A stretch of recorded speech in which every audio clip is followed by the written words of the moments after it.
I did. Yeah, thank you. And I responded, but I will keep it handy. Okay, that's all right. It was a long list, and everybody has different things they want to do on vacation, but those are just some of my highlights over the years. Yeah, no, that's very appreciated. Thank you. Lindsay, I hope you get to, whoopsie, go ahead. No, I interrupted. Go ahead. Hopefully you do see the whales. That's like number one. I got to pet lots of mamas and babies out there. Yeah. Where are you going, Lindsay? I'm going to La Paz on the Baja Peninsula. So we fly into Cabo and then we're renting a car and driving up north. Nice. Yeah. Yeah, my sister friend down in La Ventana wrote to me this morning, and she was watching whales in the Sea of Cortez there, which isn't all that common. But yeah, nice image today to hang on to. So how long do you get to stay? We're just there for 5 days. I shouldn't say just 5 days, but it's going to go by like that. So yeah. And have you been there before? No, but my girlfriend has been several times, and her father-in-law actually lived there for a period of time. So she's playing tour guide. Oh, that's fun. Cool. Oh, goody. Yeah, I can't wait to go back. I think it's like 33 days from now or something. The countdown is on. Yeah. So April just popped a message that we are live streaming now. Okay. Yeah, we're about ready to start. Good. Trying to see who's here and who's not here yet.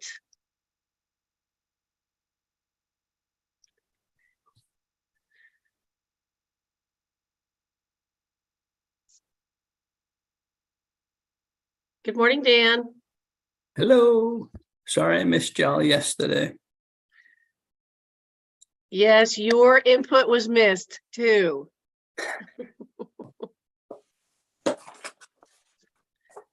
But we get it. I think, didn't the co-chairs assign him to about 3 other committees while he was out there? I think, yeah. Yeah, I remember that too. I think he had a major research item he had to bring to, I think some to today and then also to our next meeting. That's right. Yeah, Mark, thank you. We really appreciate it, Dan. Thank you very much. Hey, you guys don't know what you're asking for, but I'll deliver. Good attitude, Dan. You want data, I'll give you data. Yeah. I don't, Jamie. I don't. Eric, how's your connection today? Are you with us? Eric Murray. Nope. Yeah. Yeah, he is. He's there. Yesterday afternoon, I was freezing. Hey, Bruce. How are the lambs, Liza Jane? Good. Florence is in by the wood stove, and Veronica went back with her mom this morning. So and I think Matilda is gonna make it happen today. So it's all good. Nice. Yeah. And Liza Jane's gonna make it happen today too. Yeah. Yeah. All right. Well, good morning, everybody. I'd like to call day 2 of our Oregon Watershed Enhancement Board meeting to order. Today is January 25th, 2023.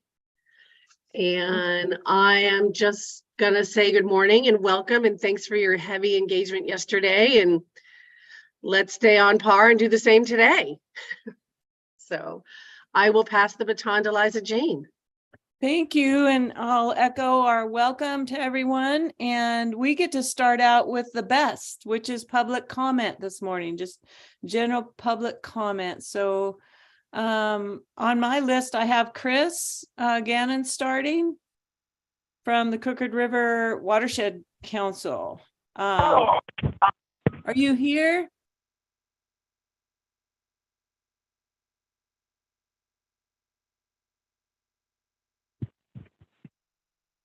April, are you there to help me? Yes, I have a few people in attendees. I'm switching over to Allow to Talk. There are a couple numbers. I'm not sure who they belong to. I'm checking right now. Should we move to Shannon? I see she's here. Yes. Yeah. Let's please. do that. Welcome, Shannon. I think 3 to 5 minutes. Would love to hear from you. Yeah. Go ahead. Great. Thank you. How's my audio? Really good. Sounds good. Awesome. Okay. Well, good morning, OWEB board and co-chairs Boyer and McAllister. For the record, my name is Shannon Richardson, and I serve as the Executive Director for the South Sandium Watershed Council. I'm here today to offer comments for your consideration regarding the climate resolution rulemaking process, particularly as it intersects with the important and valuable diversity, equity, and inclusion journey that the board and the agency has embarked upon. While I recognize that OWEB's audience includes many types of grantees, my comments today are limited to what I know, which is watershed councils. Oregon's watershed councils are as diverse as the communities we serve and the landscapes we work in. This is the strength of our statewide structure. Each council is uniquely adapted to its region and basin. Some councils have many staff members, but others operate as 1- and 2-person organizations. Still others operate as staff of a partner, such as their local soil and water conservation district. Many of the communities we serve are rural. Many of the areas we serve are impoverished or underserved. As we seek to expand our partnerships to nurture the restoration networks and economies that we have spent 20 or more years and hundreds of thousands of dollars building up, I'm concerned that rulemaking around OWEB's climate resolution does not adequately consider the differing needs, geographies, and opportunities of grantees and communities across the state. Rules that serve larger councils and those in more urban areas with extensive restoration economies are likely to create barriers for smaller councils with more limited budgets and those councils who serve rural and remote areas. I deeply appreciate the focus on historically underrepresented groups within the climate resolution and encourage you to apply an EDI lens to the climate resolution rulemaking process. This will help ensure that the two pathways inform each other and do not create additional barriers to applying for funds, being competitive for funding, implementing projects, reporting. Members of the board, co-chairs, staff, and colleagues, we are on the same team. We share a strong commitment to advancing climate resilience. We share it with each other and with the communities we serve. The experience and concerns we bring to you are not intended to stand in the way of meaningful change, but rather to ensure that proposed changes are substantive, sustainable, and equitable. Thank you for your time. Thank you, Shannon. We appreciate your time in this morning and bringing that message to us. Madam Chris? Chair, is Yes. it possible to ask a follow-up question? It is not, Jamie. Okay. And I'll just make clear kind of our policy that as I understand it, when we have public comment, as difficult as it is not to ask more, have comment there, we can save that, I believe, Lisa, to the end when we wrap up to make comment, but trust me, we're listening and we can hang on to those comments, Jamie, until the end. No, just to clarify, co-chair, it's not a comment. It was a question. Yeah. Okay. Same. Sorry. As I understand it, Jamie, that's how we receive public testimony. Okay. Chris, is he with us yet? I don't see his name. How about Holly?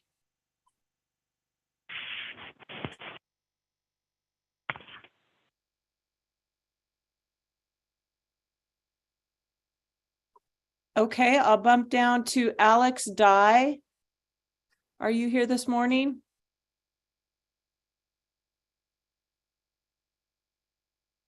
How about Arian? Yes, I'm here. Great. Go ahead, Arian.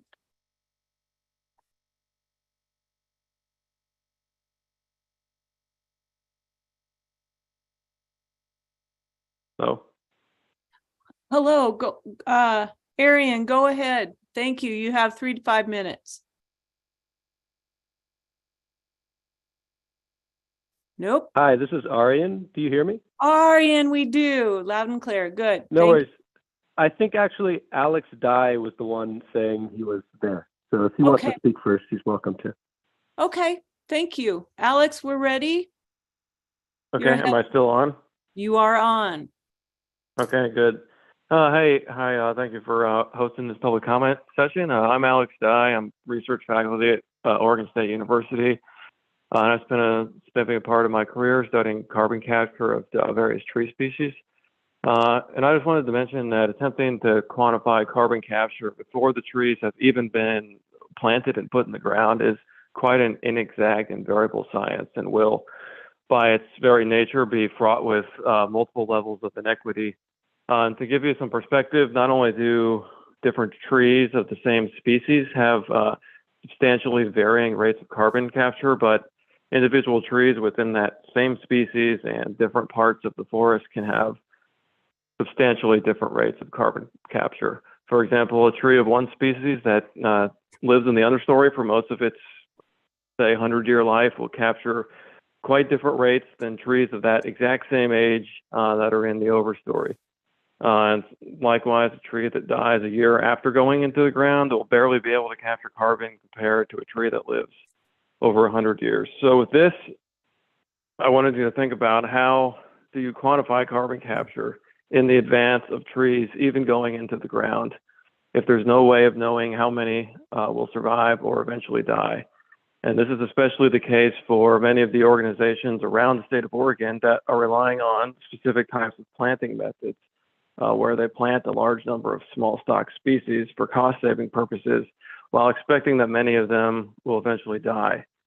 And that's to say that any way of quantifying carbon capture will certainly present inequities to other restorations that's essential for specific types of healthy ecosystems that might not be carbon neutral. For example, oak release work. Something that I would consider of value instead of quantifying carbon capture is to support the fantastic organizations that do restoration work across the state of Oregon, so that they can spend their time building resilient climates appropriate to each ecosystem, instead of doing red tape of inexact calculations that could possibly be meaningless and or completely wrong once the trees actually go into the ground.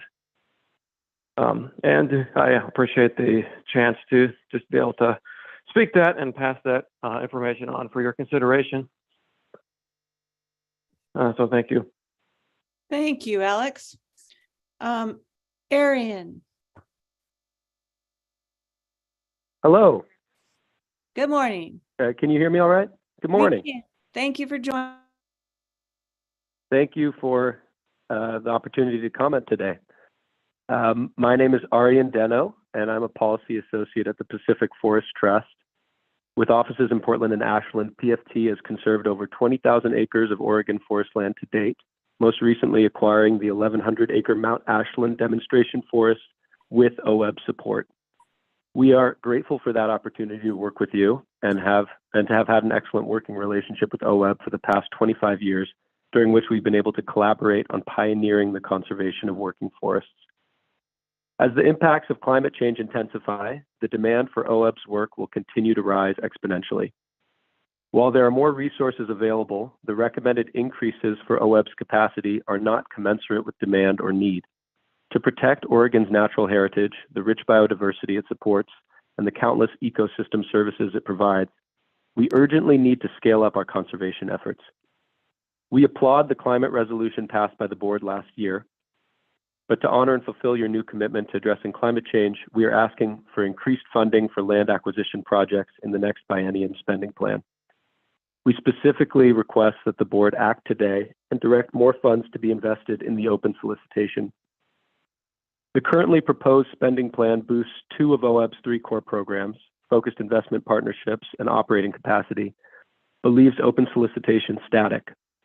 This implies that funding for easement and acquisition-based land protection will remain the same next year. We're asking the board to reconsider this proposed allocation of funds and instead also increase the funding level for open solicitation so that land acquisition can be responsive to the challenges that climate change represent. Easement and fee acquisition projects have proven to be extremely successful at conserving and restoring our ecosystems across fragmented ownership patterns. We at the Pacific Forest Trust look forward to continuing to grow our productive partnership with OWEB. Increasing investment in open solicitation will be a critical lever for OWEB to scale up conservation of Oregon's lands and waters and help meet the challenges of climate change and biodiversity loss by increasing protection of our irreplaceable natural heritage. Thank you for the opportunity to speak today. Thank you, Arian, very much. Is Chris Gannon with us from Crooked River? Okay. And Holly. April, is that correct? We don't have those two commenters? No, Holly's here. Oh, Give her good. just a second. Okay.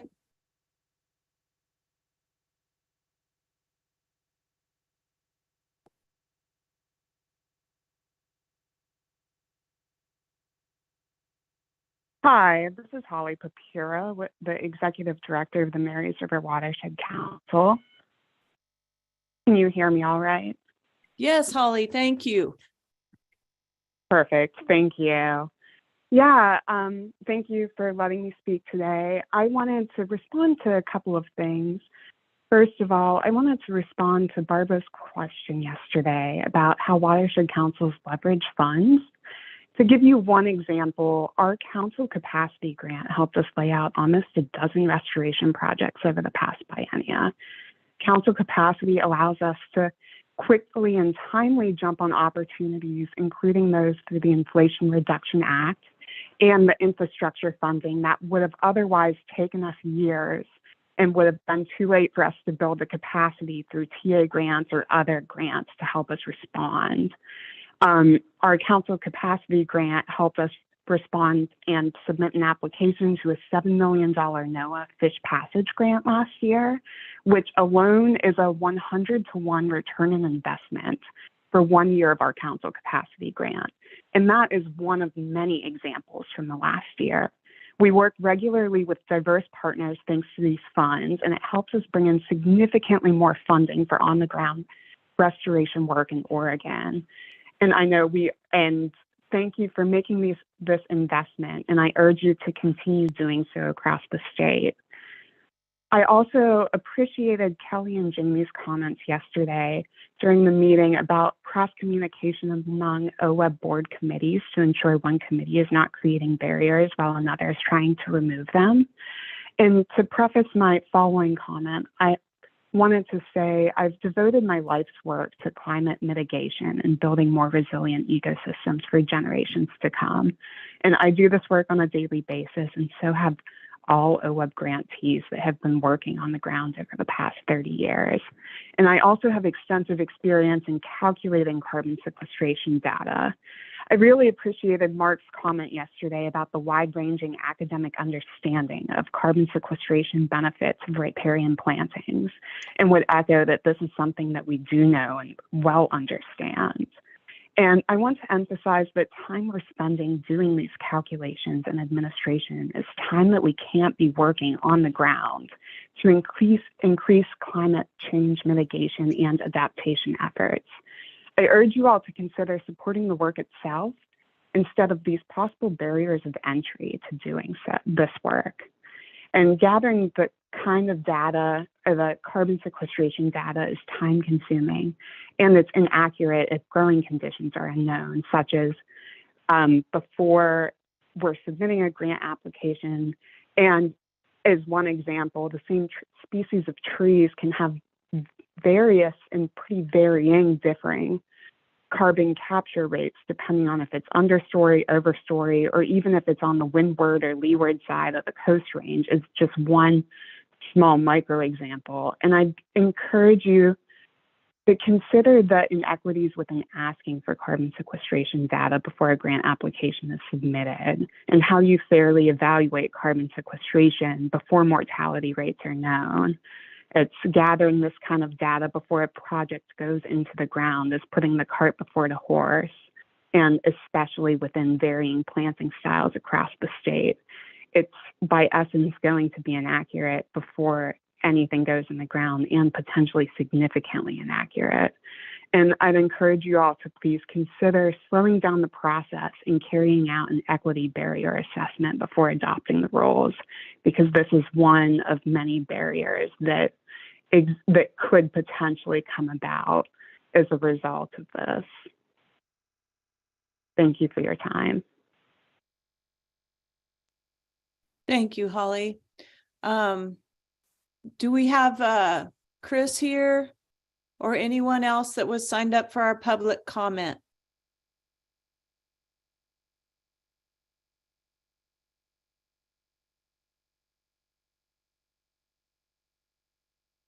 Okay, I don't see any, and I'd really like to thank everyone who did take the time and make the effort to let us know your thoughts. We are listening to you.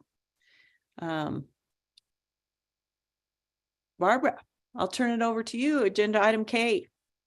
All right, we might have one more person coming in. Let me, and while I'm waiting for April's response on that, Jamie, what would you like to comment on? Well, first of all, I see Marco Bay from Lawakatsi, one of our partners from Southern Oregon's on. I don't know if he was also wanting to have a public comment. Yeah, I bet you he's here for the FIP conversation, but okay, that's what I'm betting on. But okay, just recognize one of our I know sometimes you can't if you're not part of the panelists, you can't unmute yourself. Now the comment, the initial comment about I think it's important when we're talking about expanding partnerships that it means expanding partnerships in general. And the follow-up question I had wanted to ask Shannon was, are there non-traditional partners in the area where she works that would be inclusive in that outreach effort? Because when the board, as part of one of our goals, and as the board initially started talking about expanding partnerships, it very much includes DEI work, and it includes non-traditional partners who have not been part of our work, who may or may not be traditionally considered part of the DEI community. And I think that was a real important part of our early conversations on this. And I just hope that that's not lost and people don't feel that part of the conversation is lost. And so my question to her was going to be, are there communities that we haven't been connecting with in her watershed that we could expand relationships with? So I think that's also part of our outreach conversation. Thank you, Jamie. Yeah, I think that could be something maybe our staff could look at each area that they have and help Lisa, Stephanie connect with those. That could be a question out and to everybody around the state. So thank you for those comments. All right, thank you. And Jamie, so Barbara, are we done with? Jamie, you want to put your hand down?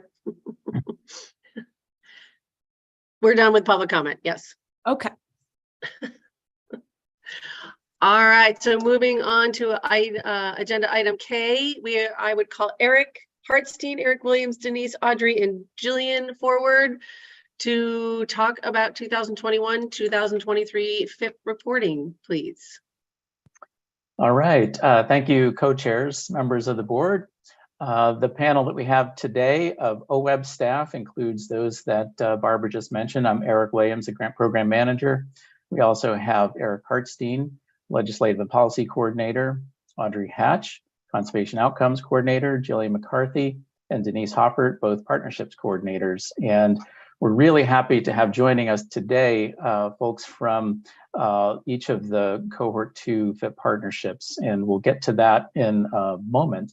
What I'd like to do, though, is give you a brief introduction to what we're talking about today. And this is going to follow on some of the conversation we had yesterday about kind of the nuts and bolts of the FIP program and how it operates over a lengthy period of time.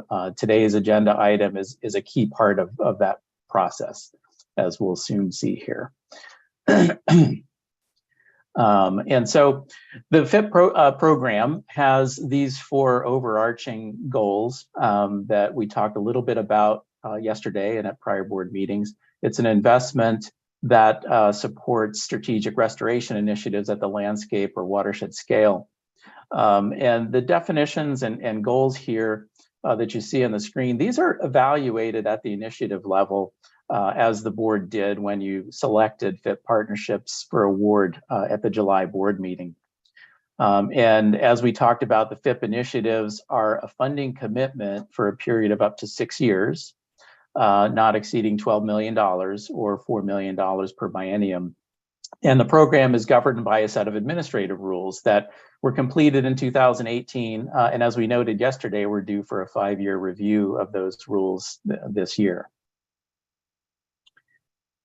And the program is premised on the OWEB board identified ecological priorities around the state.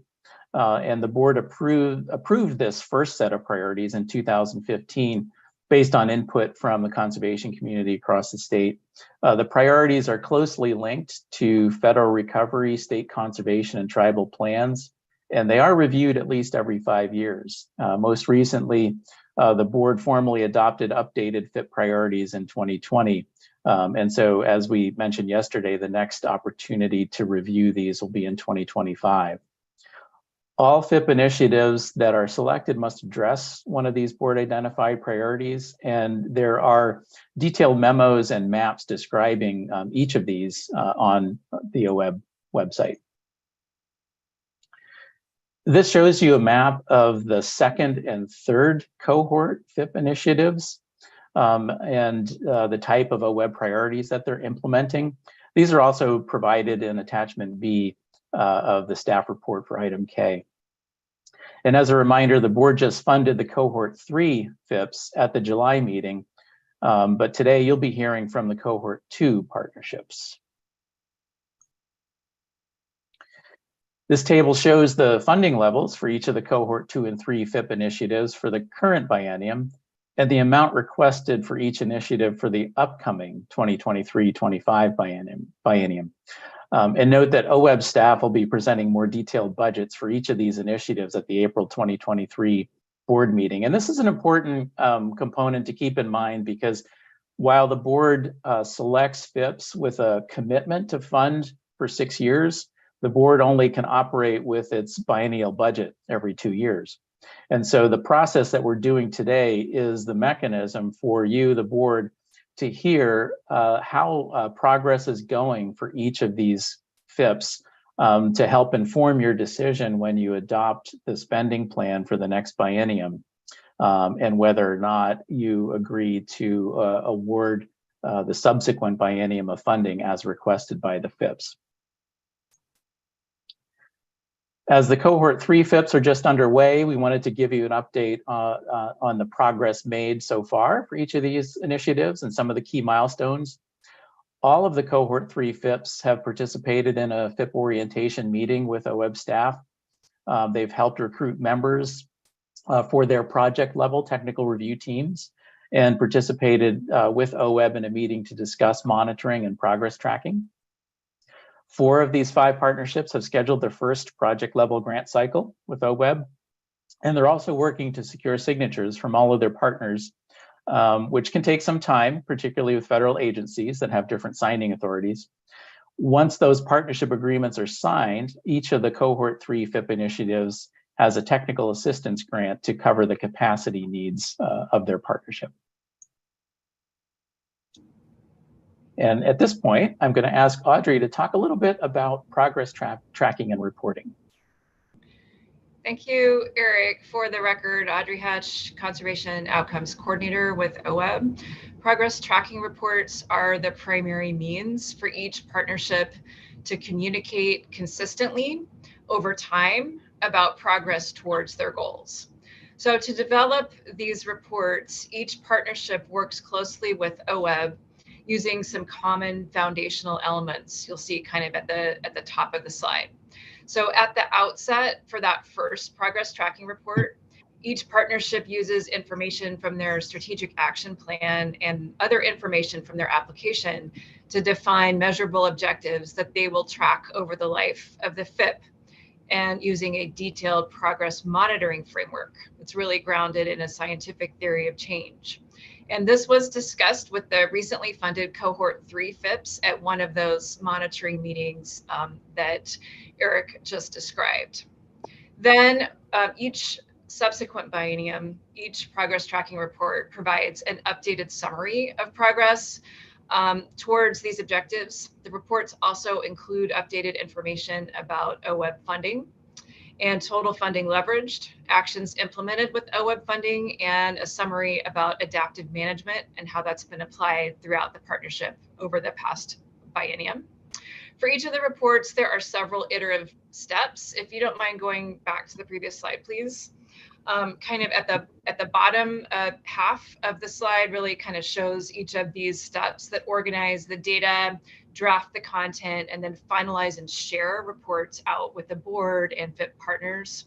And so these reports are really developed collaboratively, with OWEB providing that timeline, template for content, and production assistance, and the partnerships leading the work to develop metrics and track progress. And thank you. One more, please. And so the progress tracking reports for each of those cohort 2 FIPs are included in the board materials for today's meeting. And all aspects of these reports are cumulative, including information about funding and progress beginning when each of the partnerships were originally awarded in 2019 through now the end of their second biennium. So all actions and progress reported are achieved through OWEB funding. In the Baker Sage Grouse and Rogue Forest Restoration Initiative reports, you will also see some additional information about work that partners have funded towards similar restoration objectives. That information is made available in the reports, but clearly called out separately. And next, Eric Williams will introduce each of the partnerships to provide their updates. Thank you. All right, thanks so much, Audrey. And so now the exciting part of our agenda item here, we're going to hear from each of the cohort partnerships in cohort 2 in the order that you see on the screen here. Each partnership will have about 15 minutes to present, and that will leave us about 10 to 12 minutes for Q&A with the board after each presentation. And as part of the agenda, we do have a 10-minute break scheduled halfway through the item. So I think it might make sense, given that we've taken some time for this introduction, to take our break after the second presentation from the Clackamas partnership is finished with their Q&A section. So at this point, we're going to turn it over to the Baker Sage Grouse local implementation team for their presentation. Before we do that, though, I just want to check in with the board to see if you have any questions about what we're doing today in this agenda item.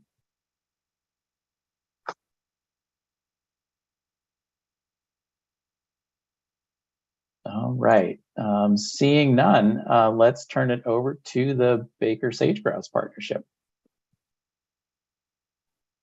Great. Hi, everyone.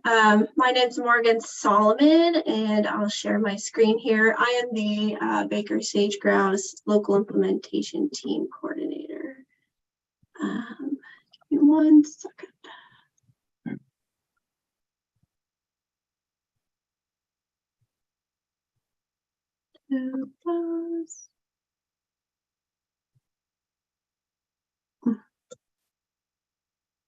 It's always the order of things here. Do I share first? Yes.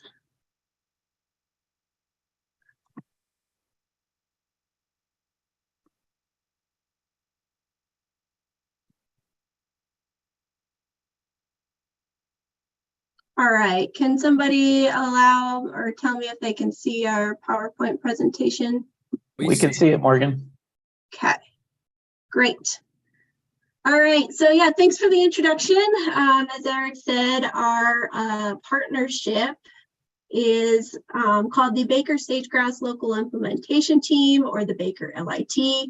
My name is Morgan Solomon, and I am the LIT coordinator. Our partnerships initiative is entitled the Baker Comprehensive Sage Grouse Threat Reduction Plan, and under this initiative, we've outlined actions to improve sagebrush habitat and reduce threats to sage grouse populations in the Baker area. And why this is so important, and to give a little bit of background, is that sage grouse populations in Baker County have declined by about 75% since 2005, so pretty drastic. As such, our FIP priority species is the greater sage-grouse. So core members under this initiative include Baker County, U.S. Fish and Wildlife, Tri-County CWMA, Powder Basin Watershed Council, ODFW, NRCS, BLM, and several private landowners as well. Contributing partners include USGS, Oregon State University, as well as their Extension Department, Eastern Oregon Ag Research Center, and many members of the SageCon initiative. I would also be remiss if I did not mention our local weed contractors and private landowners who all participate in the habitat and threat reduction projects. So as you may have been able to guess already, the primary purpose and goal under this initiative, and I quote directly from our strategic action plan, is to increase the quantity and quality of sagebrush habitat and ultimately reverse sage-grouse population trends in the Baker planning area. This map shows you the geography that the LIT is working within under this FIP initiative. Baker County sits in the northeastern portion of the state and holds the northernmost population of sage-grouse in Oregon. That green blob in the middle indicates the priority habitat, or what we call the Baker priority area for conservation. Pink areas surrounding are areas of general habitat, and the majority, if not all, of our FIP projects are located within those habitat boundaries. And so there are 4 strategies that the LIT has outlined that will assist us in meeting our overall goal for this initiative. And those are to promote awareness and enrollment in involuntary habitat programs through outreach mediums such as newspaper articles, newsletters, and landowner meetings. 2, to prevent, treat, and adaptively manage invasive annual grasses and noxious weeds through herbicide treatments and seedings, for example. Protect, enhance, and expand the extent and connectivity of sagebrush habitat through activities such as land planning using GIS tools or grazing management plans.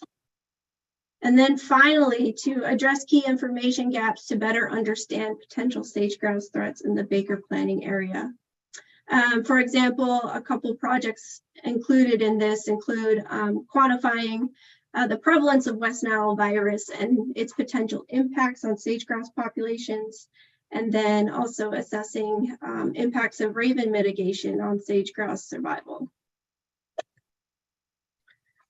And so touching on what the LIT has done across the past 2 bienniums under this FIP, we have a table of implementation metrics broken down into 4 groups that has been funded to execute those 4 strategies. As you can see, the LIT has been hard at work to fulfill those LIT goals over the past 2 bienniums.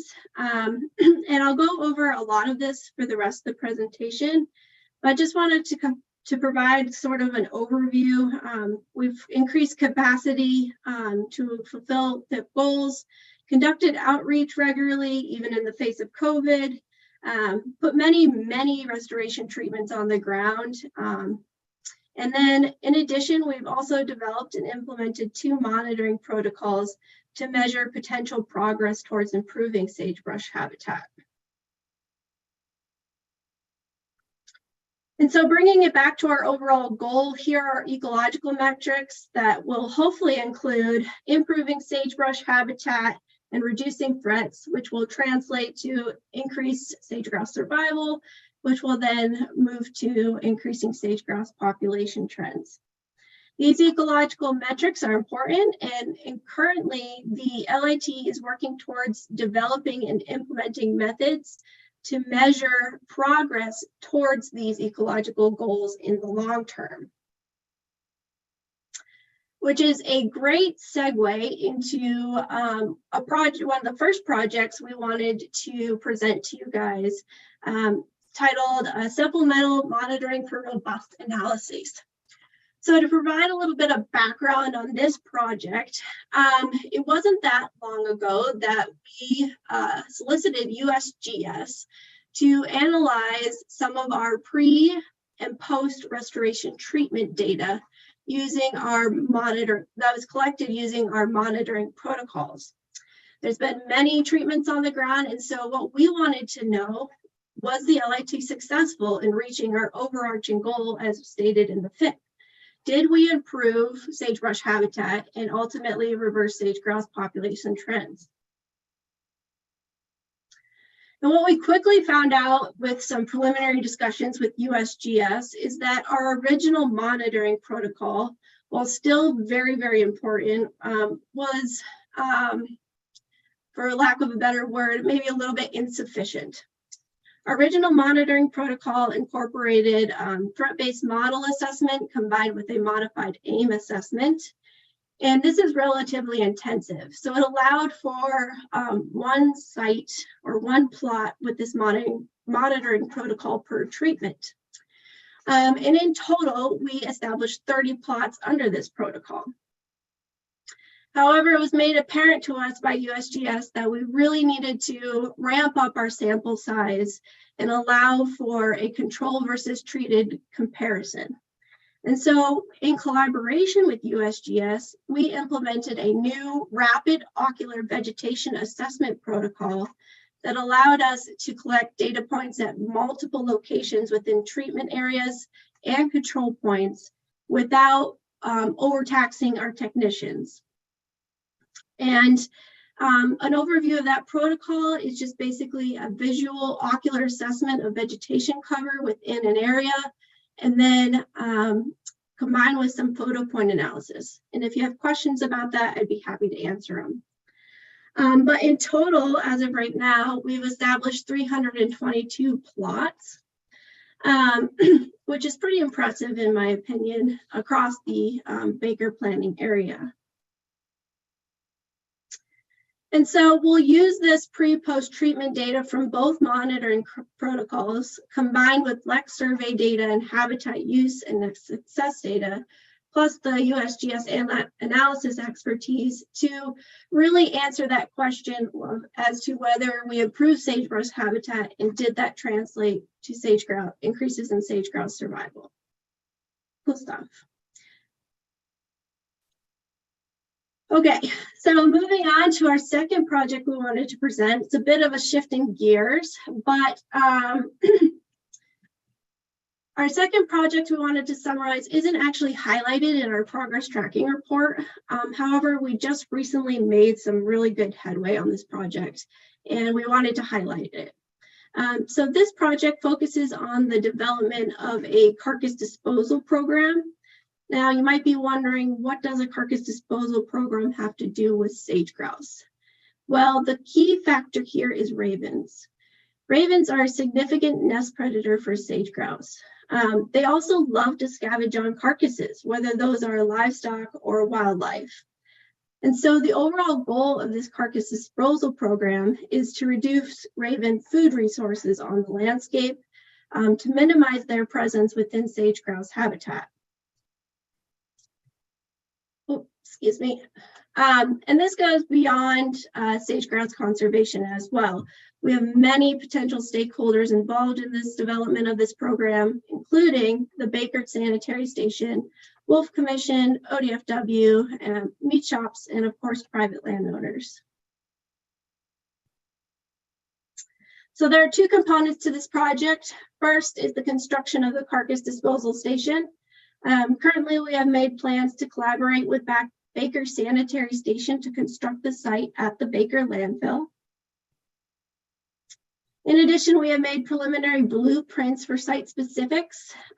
What the disposal station would look like is a 100 by 50 foot asphalt pad with 12 bins that are separated by cement GM barriers. And then within those bins will be wood chips and other carbon to facilitate the decomposition of carcasses. The second component to this project is the development of a carcass pickup program. And we are collaborating with Wolf Commission and the Baker Sanitary to implement this program for private landowners. And what this will hopefully look like is the private landowner, for example, one that is in sage-grouse habitat, can call Baker Sanitary and say, hey, I have a carcass, whether it's livestock or wildlife or what have you, and Baker Sanitary will then come pick it up and bring it to the disposal station. And we want to make this program free to private landowners, and make it as simple as possible as well.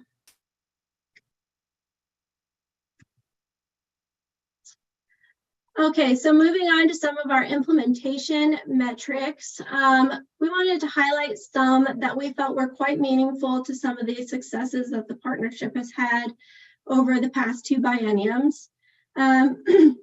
Currently, we have about 51 landowners enrolled in restoration and habitat programs under the FIP initiative. 2 of those landowners are currently enrolled in our CCAA program under the FIP. Actually, in total, we have 7, but 2 have been enrolled since the lifetime of the FIP. We also have 4 more letters of intent from 4 additional private landowners. Our CCA coordinator, Emmy Tyrell, who was hired using FIP dollars, has done a really great job of getting Baker's CCAA program off the ground. So we're really excited about that. We have also developed 2 maps to assist with addressing key information gaps to sage-grouse populations. First, we've developed a mesic restoration map that shows potential brood habitat for sage-grouse. We'll be using this to develop some mesic restoration projects for the spring application grant cycle. The second map is a hotspot analysis from our West Nile virus monitoring. In total, we've monitored 17 West Nile virus sites across 3 years. And this map will assist us in kind of identifying where and how West Nile virus is impacting sage-grouse populations.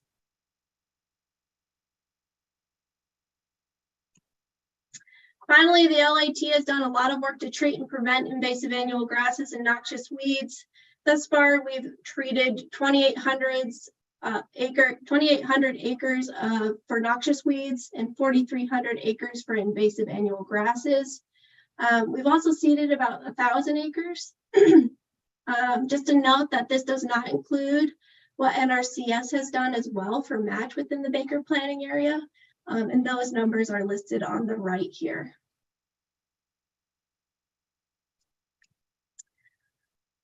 We wanted to mention some adaptive management challenges that we have run into. For the sake of time, we're only touching on 2 of them here for this presentation. But one of our challenges was that some private landowners were a little bit hesitant to work with the entire Baker LIT partnership. And that was largely because there was a little bit of a misunderstanding as to why there were so many partners involved. Why did they have to deal with so many different people to get a project done? Or, why were they signing this landowner agreement that where they could share their data with many different parties? And so what we learned was that landowners really benefited from more clear information about the collaborative nature of the Baker LIT.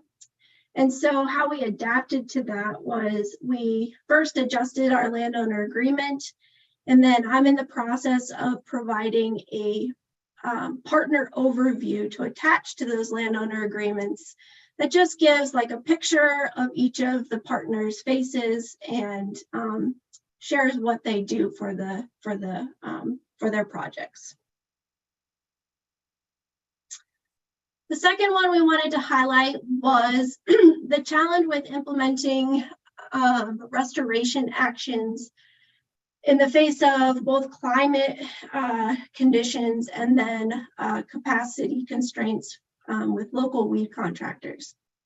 And what we realized is that in order to be flexible in our management strategies, we had to incorporate adaptive management into our grant agreements, specifically within our budget line items. And this allowed us to be more flexible and not have hard deadlines for implementing restoration projects on the ground. And so with that, I'll take any questions. I know that was a lot, so it's kind of like a 100-foot view, but thank you. All right, thank you, Morgan. Great presentation. So Eric, so just format, we do have time right now. We have 10, 12 minutes for Okay. questions and answers. Awesome. Is there anything you wanted to add before I went to questions, Eric? I do not. Just thank you, Morgan, for that presentation. Okay, thank you. All right, do we have any questions, comments for Morgan this morning? I also have Emmy Tyrell on as well, who is the CCAA coordinator, and I believe Shonda Zettel is on here as well. She's with Tri-County, and she does a lot of our weed restoration work. No. All right, thank you. All right, Liza Jane, you got your hand up. I do, thank you. I don't know very much about this, and I just have a couple curious questions. I'm curious. Yeah. What's the major identified threat that you've learned to these populations? The major, and feel free to chime in, Emmy and Shonda, but the major probably identified for this population is largely habitat fragmentation, as far as I think what we can say within the Baker planning area.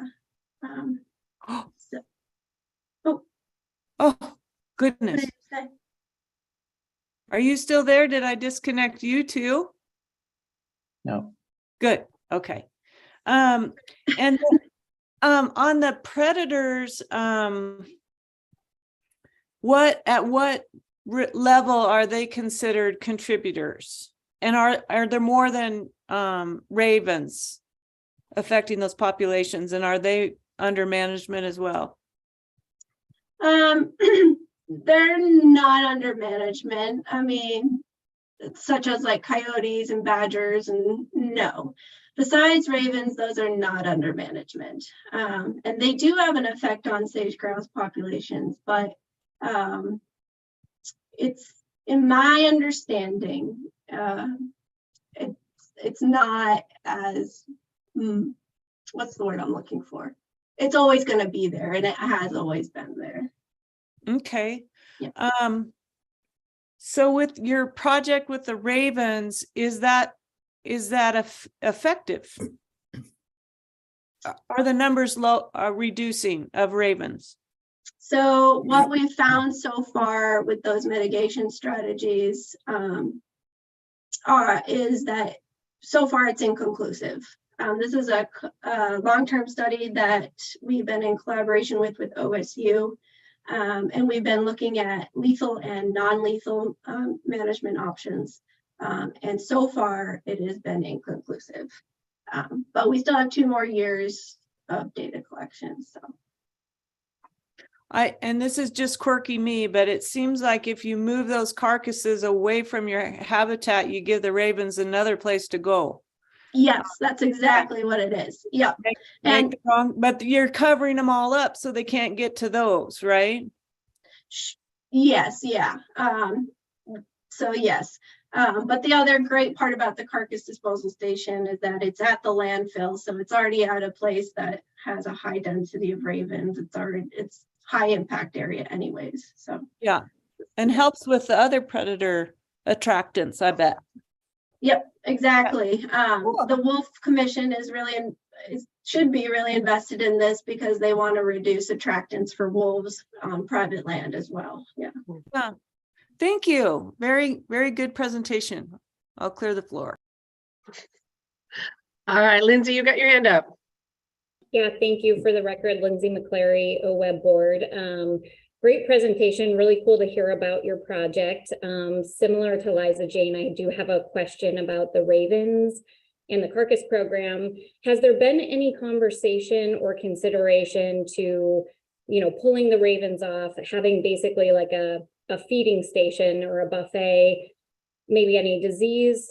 It sounds like it would be good if their numbers were reduced, but certainly any concerns with concentrating feeding operations there for them, and then potentially other conflicts with other scavengers, whether those are other birds or mammals? So you're saying at the carcass disposal station? So these carcasses, like Jane, I think, if I remember correctly, said, are going to be covered. So there's going to be minimal access for ravens through that. The other part is, to me, is that ravens are already concentrated at that landfill, so I don't think we would be exacerbating anything. Yeah. Thank you, Lindsay. Dan, you got your hand up? I do, yes. And I'm sorry. First, thank you so much for doing your work to protect sage grouse and reverse the trends out there. Unfortunately, I have another question about the carcass removal. Yeah, no, this is great because it's exciting. Yeah, I'm just curious, like, are there unintended side consequences of that for other kind of, species that rely on those carcasses for their life cycles? That's all. And I don't necessarily expect an answer, just sort of, out there in the big picture of things. Yeah, that's a great question. One that I would love to poke our biologists, ODFW biologist on, such as like eagles or coyotes or whatever. Yep. Something to keep in mind for sure. I don't know.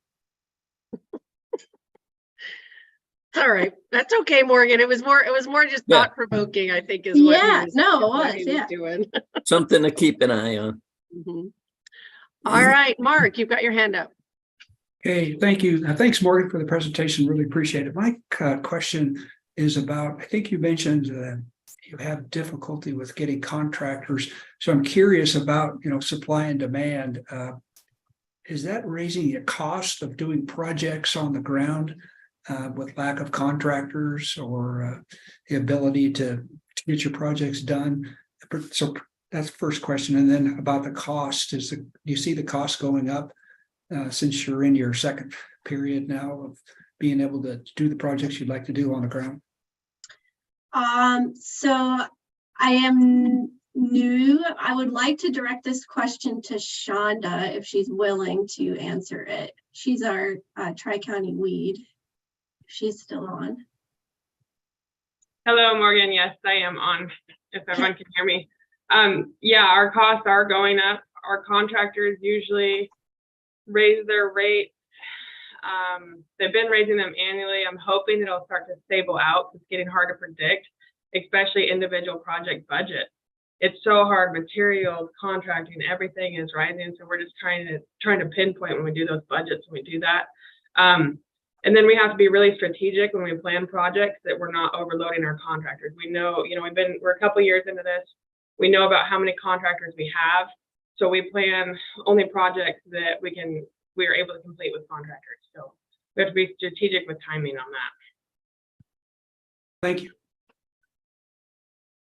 Thank you. Greg, you got your hand up. Bruce was first.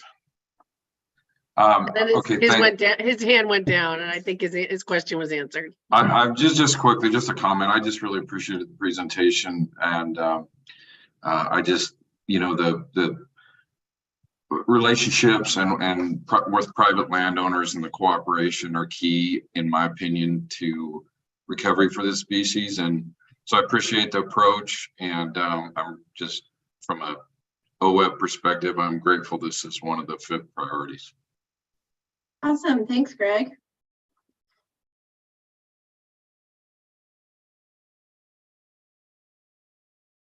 Liz?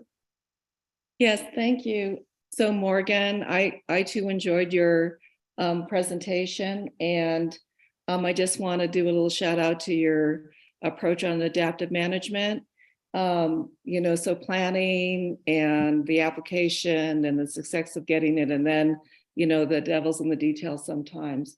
But I really liked your adaptive management approach to the hesitant landowners, because it was really a low-tech, high-touch approach that it seems that you found a way to help them clarify this large collaborative and make it personal in a really direct but low-tech way, but yet personal. So I just want to do a shout out for that. So thank you for the presentation. Yeah, and I mean, we haven't sent out that landowner agreement quite yet, I don't think. And then the partnership overview will be sent out with the next, fairly soon, but we're hoping that that helps. So we haven't seen the real effects of it yet, but yes. Thank you. Liza Jane. Just really quick, Morgan, on that subject. I'm a private landowner that worked with OWEB a long time ago and other partners in doing work on our land. My deal was the groundwater model watershed. You guys do all the stuff. You talk to the agencies, you talk to the government. I'm busy. And so that was my bottom line. And that's why I said yes, was they said, yeah, we got that. You can keep ranching. And when you look at that big bureaucratic list and you're too busy, you don't want to sit in meetings, you're spot on. That can be a real barrier to, it's not the desire or the value for that work. It's just, we don't have time. So I think that's a really good approach. I support that. Good luck. Awesome. Thank you. All right, any other questions or comments? All right, my turn. So, I think of biomes when I hear projects like this, and everybody's awareness about this carcass disposal areas was intriguing, and I shared all those same thoughts as my fellow board members. But I think about, so like I said, I think about biomes. So what is the population of the owls, the eagles, the ravens, in regards to, or not the ravens, but the marlins in regards to the ravens? Is their population low? That I cannot say yes or no to that. Something that I can look up for you and email you about for sure. That's okay. That's okay. That was where my mind went. Yeah, definitely. So we want to know whether the other bird raptor populations are lower in comparison. Well, I mean, they are in comparison to ravens. I do know that there's a high density of ravens within the Baker Pack area. Okay. And then the low numbers to sign on to the CCAA, that just out of 51 landowners, so it's less than 10, right? Out of the 51? So there's 7 total. 2 have been enrolled during the lifetime of the FIP. Okay. Yep. And so what do you see as the major barrier to that? I think I'll let Emmy answer that question, but I know we had a lot of revamping for our program within the past 2 years, and that took a lot of our capacity time. But Emmy, do you have any input to that?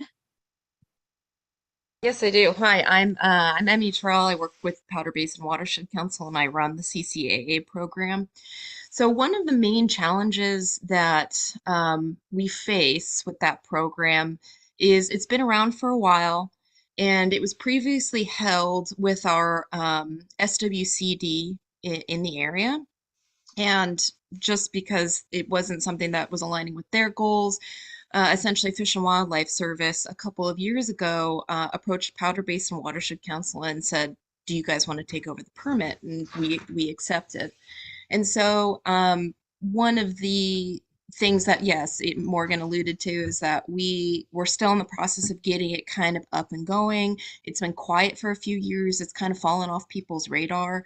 But also, this is a Fish and Wildlife Service program. And as you can imagine, in the area that we live in, I think landowners are a little skeptical about getting involved in government-led programs.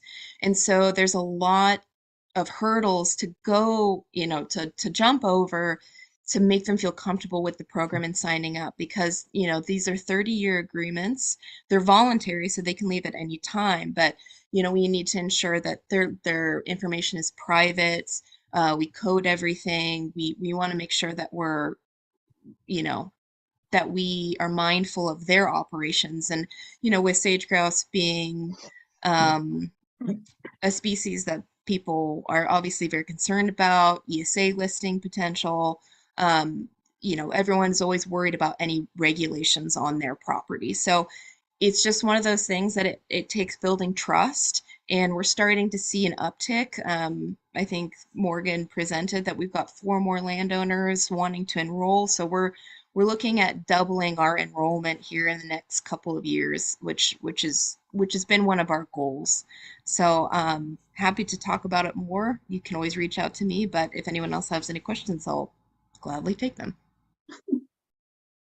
Thank you for that background. It definitely is a sensitive topic. So with private landowners, so I appreciate your guys' approach. I've been part of the project I'm familiar with it from when it was under Baker SWCD, when it came through NRCS. So, but thanks for taking the baton and running with it, and appreciate the light touch approach with the CCAAs. So, all right, any other questions or comments? All right, Eric, you want to cue us up for the next one, please? Yes, thank you, Barbara. And thank you, Morgan, Emmy, and Shonda. Appreciate your being here today and having conversation with the board about the Baker sage grouse FIP. Really nicely done. And kudos for having meat shops on the partner list. That might be the first time I've seen that. Appreciate the creativity there. Let's move to the next partner presentation. This will be from the Clackamas Partnership. To talk about what's going on there. Same format, we'll have about 15 minutes for the partnership to present, followed by 10 to 12 minutes for board questions and answers. Good morning, I'm Cheryl McInnes from the Clackamas Partnership. And I thank you on behalf of the Clackamas Partnership for this opportunity to present on our biennium 1 and 2 accomplishments.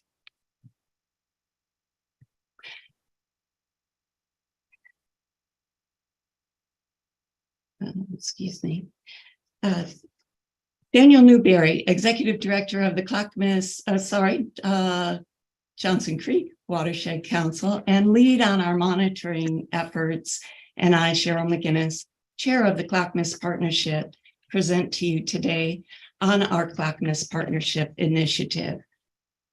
We are addressing OWEB's FIP priority of aquatic habitat for native fish species, which include in our Clackamas populations, coho salmon, fall and spring Chinook salmon, steelhead, chum salmon, bull trout, and Pacific lamprey. Our Clackamas Partnership core partners include the Clackamas Soil and Water Conservation District, Clackamas River Basin Council, Oregon City Watershed Council, North Clackamas Watersheds Council, Metro, and Johnson Creek Watershed Council. We also have the Cascade. I need to back up, so sorry. I'm going to get my jitters out. We also include the Confederated Tribes of Warm Springs in our partnership, who have a project that is on target for implementation this summer. Our geographic focus includes the Clackamas River and tributaries, a reach of the Willamette River below the Willamette Falls, and tributaries to the Willamette that include Abernathy, Johnson, and Kellogg Creeks. The Willamette tributaries, including the Clackamas, provide cold water input to the Willamette and support upper Willamette River species using refugia at the confluences. Pacific lamprey is noted to be found in abundance in these tributaries. The purpose of the Clackamas Partnership Initiative is to accelerate restoration activities in support of the multi-state and regional Lower Columbia River Conservation and Recovery Plan. Our projects are selected to increase habitat complexity, increase off-channel habitat, including riparian planting that has impact benefits to water quality, and we increase off-channel wetland complex. Fish passage improvements are included for one tributary, and that's Johnson Creek. Activities from our 16 awarded restoration projects are creating outputs towards delisting goals that include side channel increases, access to upstream habitat, large wood habitat structures, wetland increases, and riparian plantings. Project outcomes are monitored, and our 7 second biennium funded projects are on track for implementation in 2023-24. Daniel? Thank you, Cheryl. For the record, my name is Daniel Newberry. I'm the Executive Director of the Johnson Creek Watershed Council. And by the way, my virtual background was taken during construction of a dam removal project, which was part of the FIP. As a partnership in the Portland metro area, we have a highly diverse population, and it is something working on equity issues is something that's very important to all 4 of the councils in our FIP. We've had 4 particular ways that we've been approaching DEI work within our partnership. To begin with, our council in particular has partnered for many years in a workforce development program with the Indigenous-led nonprofit Wisdom of the Elders. And they provide experience in riparian management for Indigenous adults. And more recently, several of our other partners have begun to engage in contract with Wisdom of the Elders on FIP projects. The second is something that we've been working on with the Blueprint Foundation, who provides STEM experiences for Black and Brown youth and is a Black-led nonprofit in Portland. We've begun putting into our engineering and design contracts a requirement for the design firm to conduct workshops, getting youth interested in engineering careers and in talking about stream geomorphology. And third, like public agencies, our council gives points in engineering contract evaluations for businesses that are on the state MWESB list. And finally, we do macroinvertebrate sampling as part of our monitoring in this FIP. And what we've done for the past few years is we have worked with community nonprofit partners to provide summer interns for youth of color to participate as monitoring technicians and learn about monitoring, stream monitoring, and provide good career experience. Cheryl? Thank you, Daniel. The Clackamas Partnership FIP was approved for funding at a critical time for supporting increased salmon production, rearing, and migration. Adult coho are at 13,066. Fish passed upstream of the North Fork Dam. That's a hydro project owned by PGE. This is the highest number of coho recorded to have been passed over North Fork Dam since recording was occurring in 1958. A few more coho are expected over the next several weeks. The year finished with 3,385 spring Chinook returning, and this is considered the 5th highest return to North Fork since 2000 and is 129% over the 10-year average. Total salmon and steelhead juvenile outmigrates passing through the hydro project have been trending upward over the last decade as well. Improvements at PGE's facilities open historic habitat grounds to ESA listed species, which our projects provide that habitat support for. Our geographic focus includes areas as seen on this map. So we're both considered quite rural in nature of the Clackamas watershed, as well as our more urban areas, all color-coded as you see, and our key is down here in the lower left. Projects within our geographic focus and for Biennium 2 include Leach Botanical Garden with 800 linear feet of large wood habitat structures planned. And I'm hopeful that you're seeing my cursor on our geographic map. The Boardman confluence. Let me back up.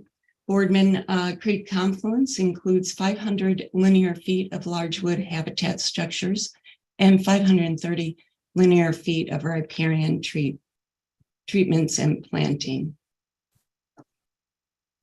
Holcomb Creek will include about a full acre of riparian enhancement along with large wood habitat structures. In the Lower Creek area, that's within the Clackamas watershed, we have over 18,000 linear feet of large wood habitat structures planned, and over 60,000 square feet of wetland area increases to occur. Barton Natural Area will have 3,500 linear feet of large wood habitat structures and 4 acres of riparian treatments and planting, with 3 acres of wetland areas increased. Upstream of that on the Clackamas main stem is our landslide tow side channel project, with 1 mile of off-channel habitat increases planned, and throughout that side channel will be large wood habitat structures. This project will include 72 acres of riparian treatments and planting. And then in our upper watershed, we have the Confederate Tribes of Warm Springs Side Channel Project with 1 mile of off-channel habitat increase, which will include large habitat structures and 7 acres of riparian treatments and planting. Daniel? One of our FIP's early projects was the Kelly Creek Dam removal. And what's interesting is this project has a history with OWEB, as in 2017, there was an OWEB grant that funded inline pond monitoring in this program to help identify the impacts of inline ponds on stream temperature. And this helped to identify that this known fish passage barrier was also contributing to elevated water temperatures, because the shallow pond had formed behind this 5.5 foot tall complete fish passage barrier. I think this is really an example of a project that has multiple benefits. And also a 2019 pre-FIP project that was co-funded by OWEB upstream of this barrier removed 2 culverts. So together, these 2 projects have opened 3.8 miles of cold water habitat. Another project we're featuring that has been completed since our last presentation to you all is at Oregon State Parks, landowner for Milo McIver State Park, and it is the site of this 1/3 mile side channel reconnection project located near the Kingfisher campground, therefore the title of the project. A large apex jam of logs, root wads, and boulders was built at the inlet of the channel to drive water into the channel and create habitat. The project created new complex habitat for juvenile salmonids and other native fish by installing multiple log habitat structures, many embedded into the stream bank along the new channel. The log and boulder structures mimic natural collections of large wood typically found in our local rivers and provide areas for fish to feed and thrive. Impacts to the existing riparian vegetation were mitigated by using a helicopter to fly logs into the site, eliminating the need to create a temporary road. The amount of large wood in the upper Abernathy Creek watershed has been very low due to a history of stream cleaning and timber harvest that reduced conifer levels in the riparian area. As you see in this photo, the North Newell and Abernathy Creek Stream Restoration Project increased the amount of large wood, contributing to channel structure and complexity in this part of Abernathy Creek. Logs were placed with heavy lift helicopter throughout 6 miles of stream channel. Overwintering habitat is just one benefit. Logs provide cover, maintain existing pool habitat, and recruit gravels to improve spawning conditions and enhance floodplain connectivity. A significant off-channel wetland habitat here was increased by over 30 acres in this project, which was a partnership between the Greater Oregon City Watershed Council and Metro. Channel connectivity was made inaccessible following the 1996 flood at the Sebin Creek confluence, an historic side channel site. Side channel reconnection included about a 1/3 mile, 1,750 linear feet, with large wood habitat complexity. In addition to being a high priority for the partnership, an agricultural property owner across the main stem of the Clackamas was interested in taking pressure off of his productive lands during high velocity water events. CRBC and approximately 20 volunteers from the Clackamas River Community Cooperative seeded construction disturbed areas in October of last year, just prior to fall rains. Planting is occurring this winter, and this area is within an overburdened and underserved area reported by the Council of Environmental Quality in response to an executive order. The Climate and Economic Justice Screening Tool identifies disadvantaged communities that have faced historic injustices, including from pollution, for purposes of focusing on climate action. And that council is a division of the Executive Office of the President, coordinating federal environmental efforts in the United States. The Clackamas Partnership has chosen to focus our monitoring in 2 areas: fish habitat using the Aquatic Inventory Protocol, and also snorkeling, for which we subcontracted to the Oregon Department of Fish and Wildlife, and also benthic habitat, using multi-habitat macroinvertebrate monitoring, which the Johnson Creek Watershed Council did the field work, and the analysis has been contracted to Chasm Environmental, who incidentally also did the macroinvertebrate monitoring analysis for the Deschutes FIP earlier on. So we've completed 3 years of monitoring so far. 2 years have been analyzed, and we expect the reports for year 3 to be available in April, which is when we anticipate being able to apply adaptive management actions, which we haven't been able to do quite yet, just because 2 years isn't really enough data to go on. The habitat work done here was undertaken by ground-based surveys during the summer months and by drones during the winter. And a subset of all of our projects is being monitored in this way. Because of this, because of the fact that we only have 2 years analyzed so far, we have very few post-project, pre-project sampling pairs.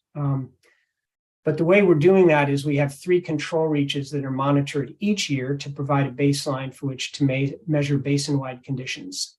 And the AQI protocol, for those of you who may not be familiar with it, it measures large wood volume and key pieces, pool frequency and geometry, and sediment distribution, among other things.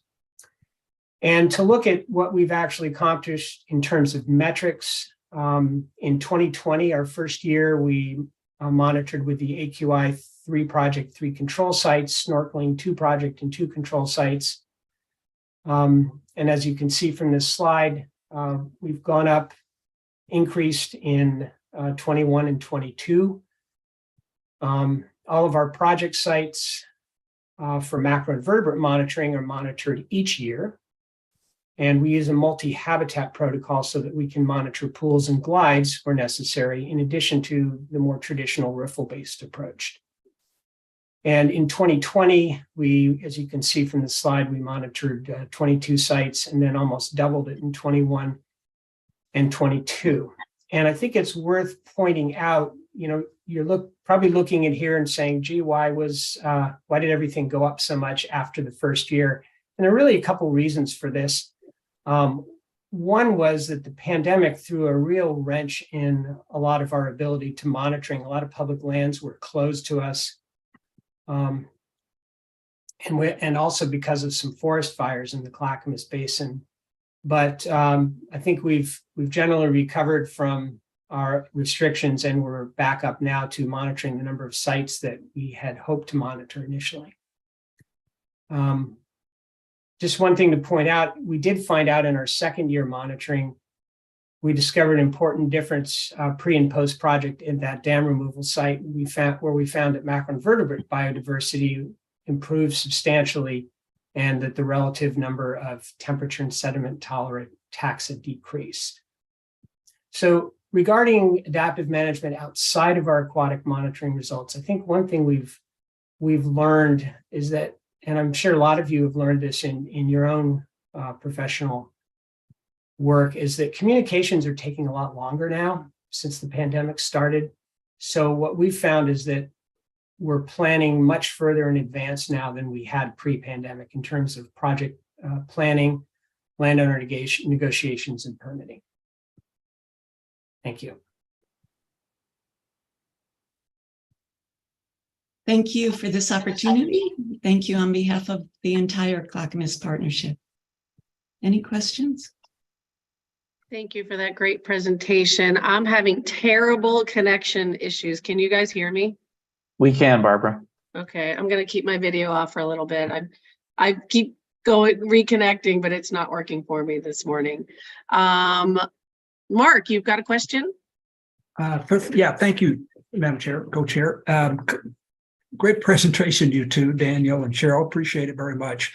The numbers of fish, the increase, the record numbers of fish that have increased says a lot about the work being done there. I know you can't claim it all, and you probably shouldn't claim all the credit for it, but it's nice to see, I think you mentioned all the riparian treatments you've done, the off-channel work you've done, the wetlands restoration, the dam removal, and I probably missed a few, but you can take credit for, I think, some of those fish returning. So congratulations on that. So 2 questions.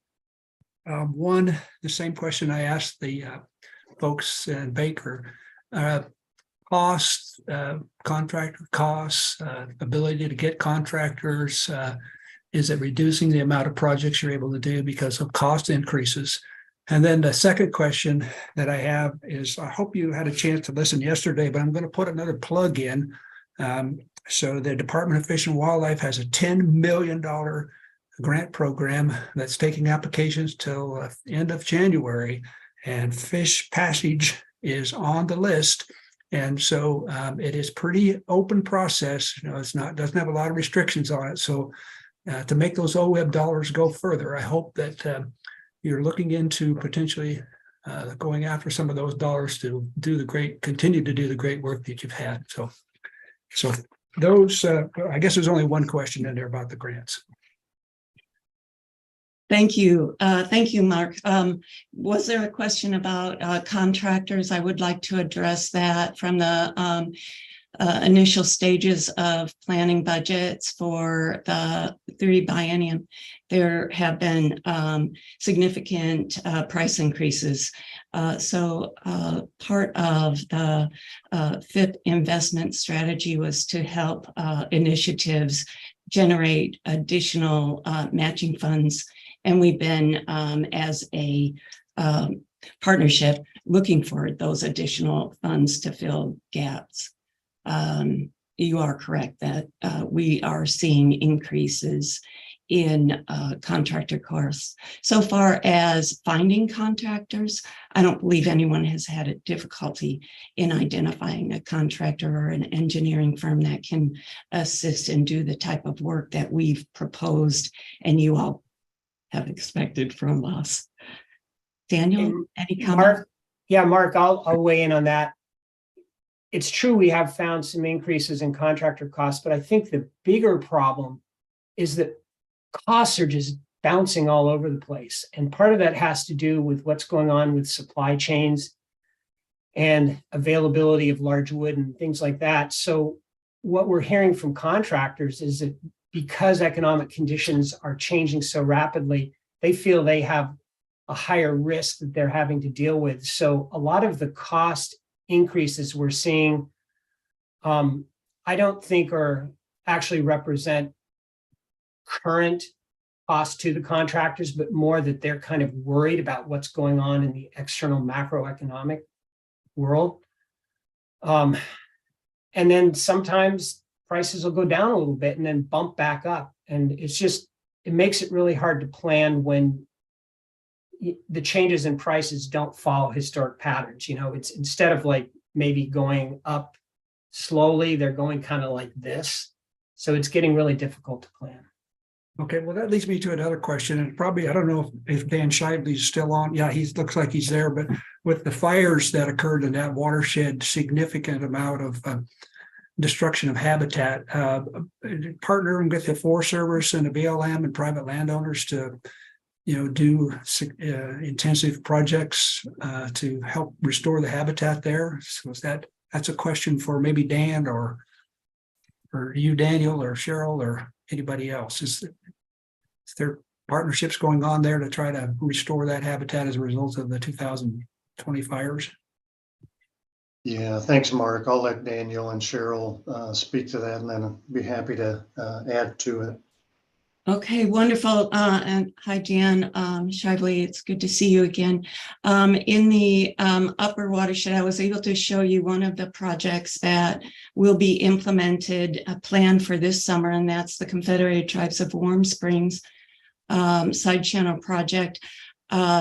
It is in an area that was not impacted by the 2020 Riverside wildfire, but access to the site was.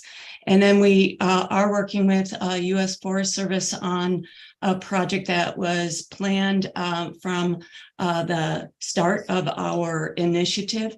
The location was the epicenter of the Riverside fire at the confluence of Fish Creek with the Clackamas. And so that project had to be delayed from biennium 1. And we've gone through a couple term extensions. So we appreciate OWEB for recognizing changes that had to occur, our limitations, delays for moving forward. And we are expecting to move forward on a project in collaboration with the U.S. Forest Service. The project will appears to be designed at a different location because of Fish Creek confluence and what was disturbed, revealed artifacts that will be protected. So we do not want to disturb further those artifacts that were identified. Dan, do you have anything to add? Is that Daniel Newberry or Dan Shively? Shively. Okay, good to see you, Cheryl. For the record, Dan Shively, non-voting OWEB board member representing the U.S. Forest Service. Thanks, Mark, for that question.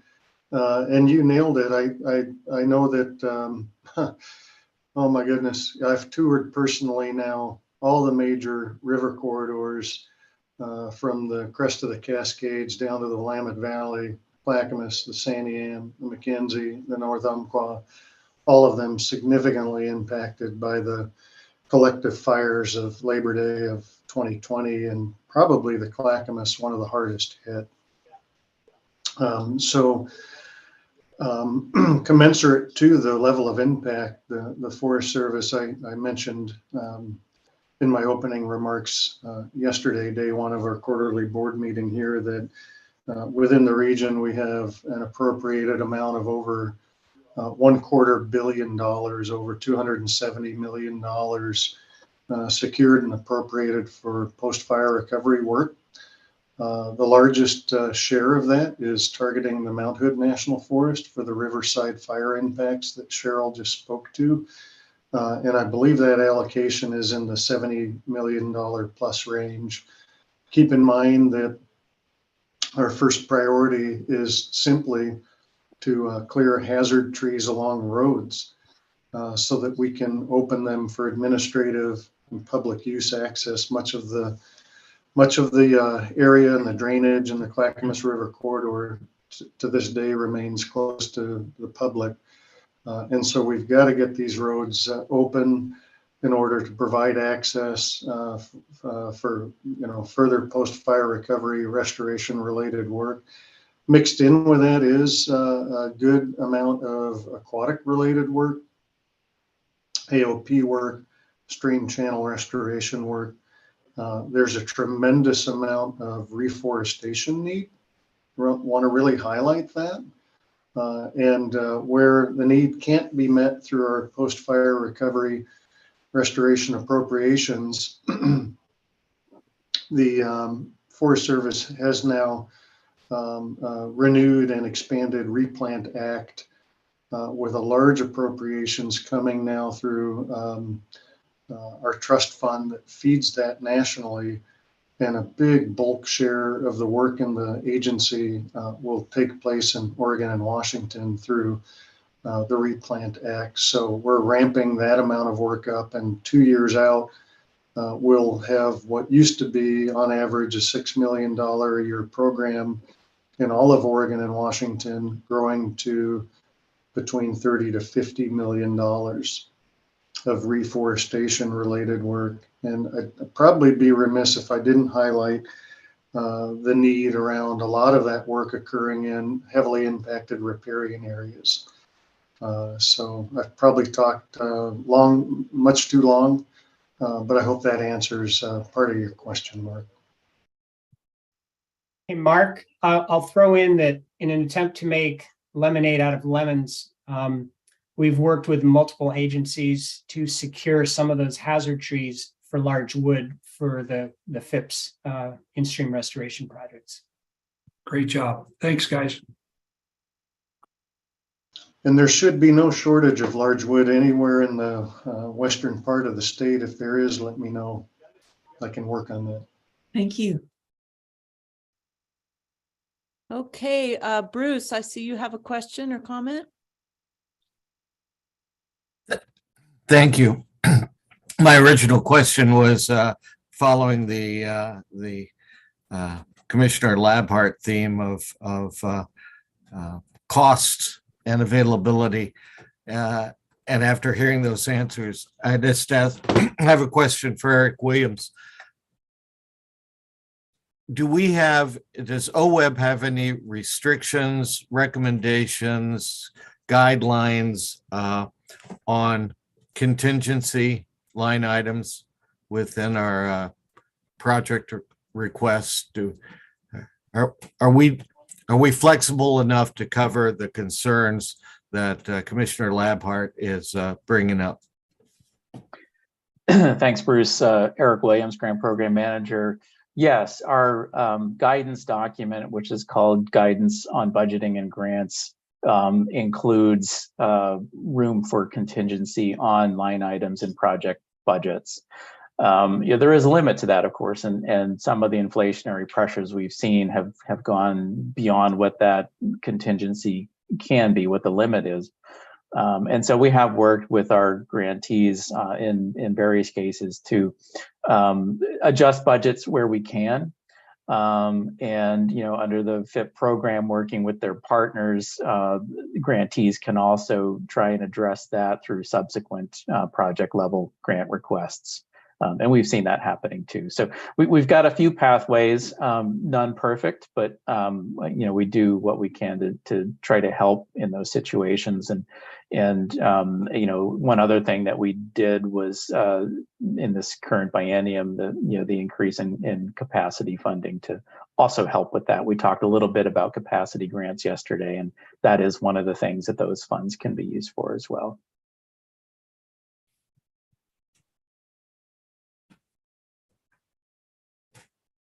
Can you all hear me? Your Yes. co-chairs are having a heck of a time staying connected today, so we're just trying to make this work. Jamie, I see you have your hand up. just a comment is, in addition to the really, and this is for the presenters, in addition to the really positive results, this is such a great modeling of partnerships and creative solutions. And that's really, in many ways, I think, in my vision, what OWEBs is set out to do. We want results, but we also want to be able to leverage resources. And this is just such a great example of a great investment of public resources. So thank you so much for your work and for a lot of those great ideas that other organizations will be able to use as role modeling type of projects.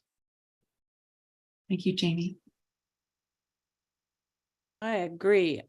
I don't see any other hands up, so thank you so much for that great presentation, and I'll roll back to Eric.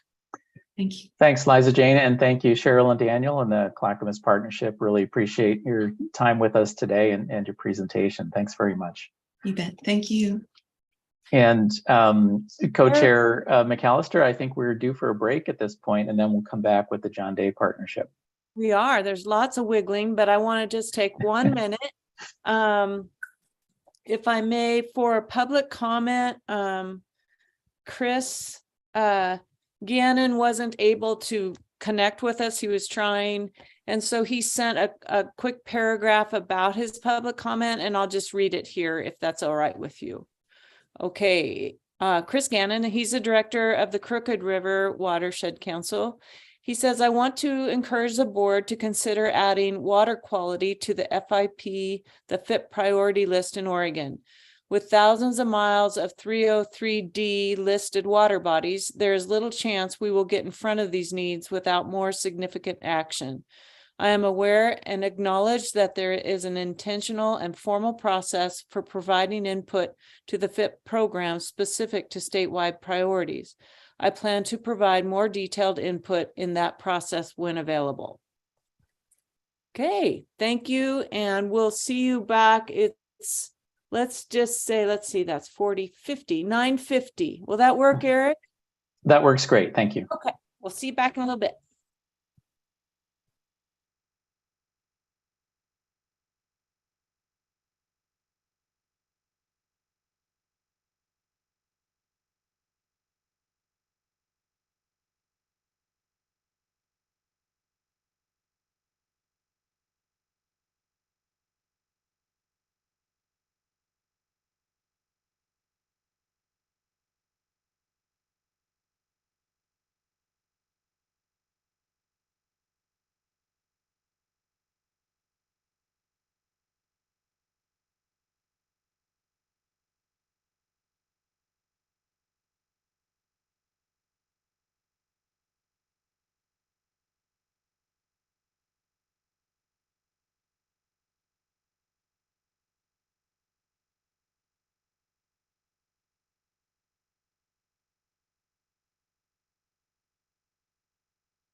Lisa, can you hear me? Awesome. Okay. Let's hope my connection is better now. All right, it is 9:50. Liza Jane, thanks for taking the reins. I hope I can stay connected. All right, Eric, to continue with the rest of our FIP reporting. All right, thank you, Co-Chair Boyer. We are on to the John Day Basin Partnership, and we have members of the partnership on the line. So same format, 15 minutes presentation, 10 to 12 minutes for Q&A with the board, and I'll turn it over to the John Day Basin Partnership. Thanks, Eric. Hello, OWEB board and staff. My name is Hannah Latzo. I am the John Day Basin Partnership Coordinator, and I will be presenting along with Stephen Kelly, the John Day Watershed Restoration Coordinator for the Confederated Tribes of Warm Springs. I also have with me two John Day Basin Partnership Steering Committee members, Herb Winters and Kristen Walls, and ODFW John Day Fish Research Project Lead Ian Tatum. And I will share that.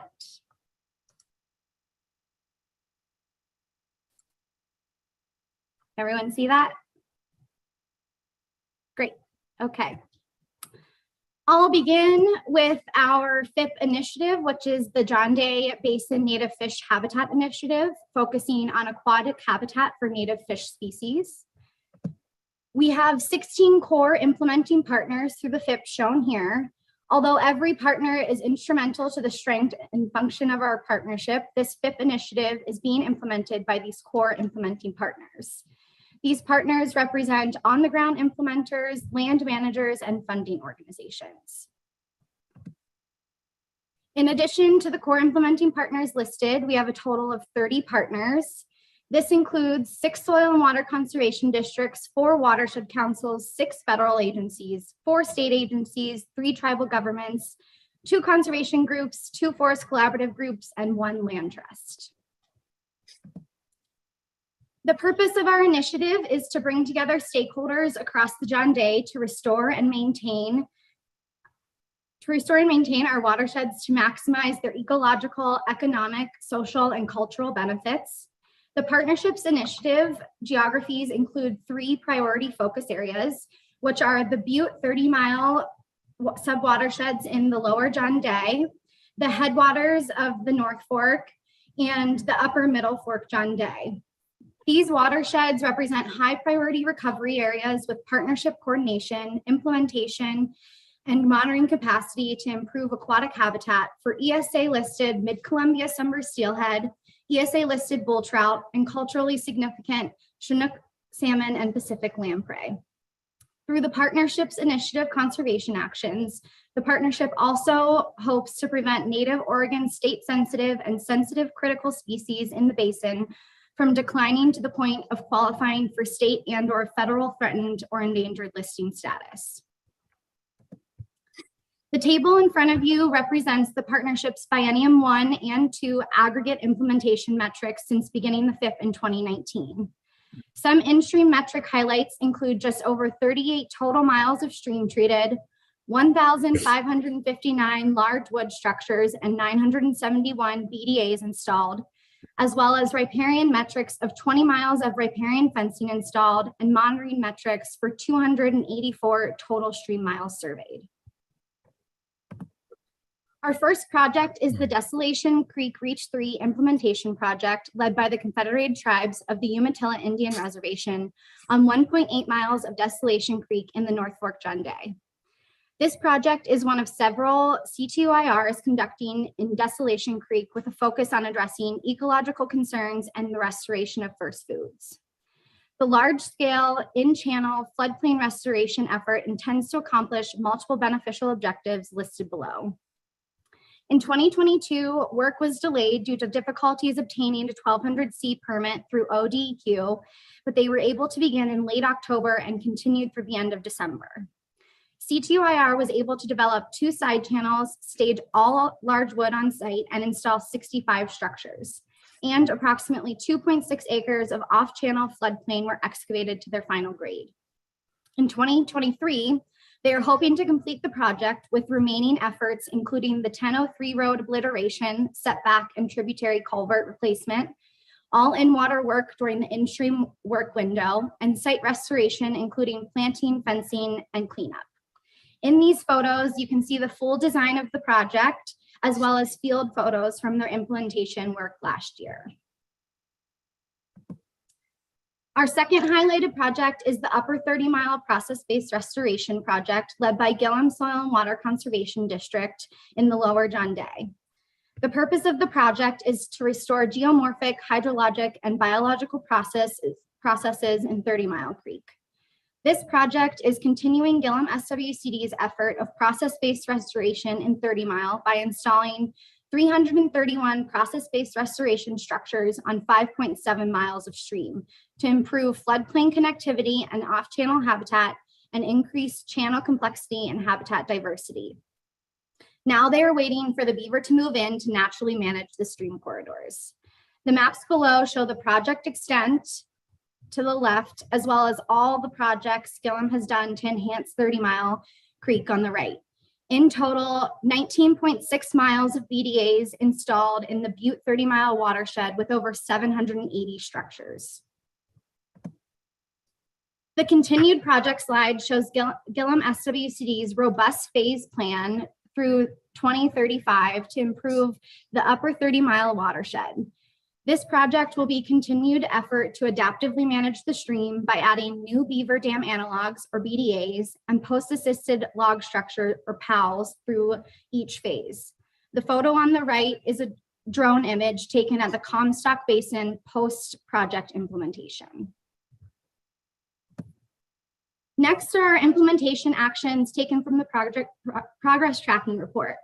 We wanted to showcase the 20.83 miles of stream treated to increase riparian plant communities and the 197,000 native plants planted. These substantial numbers are due to the large effort of enhancing plant communities through the Middle Fork John Day Riparian Planting Group established in 2019 at the beginning of the FIP.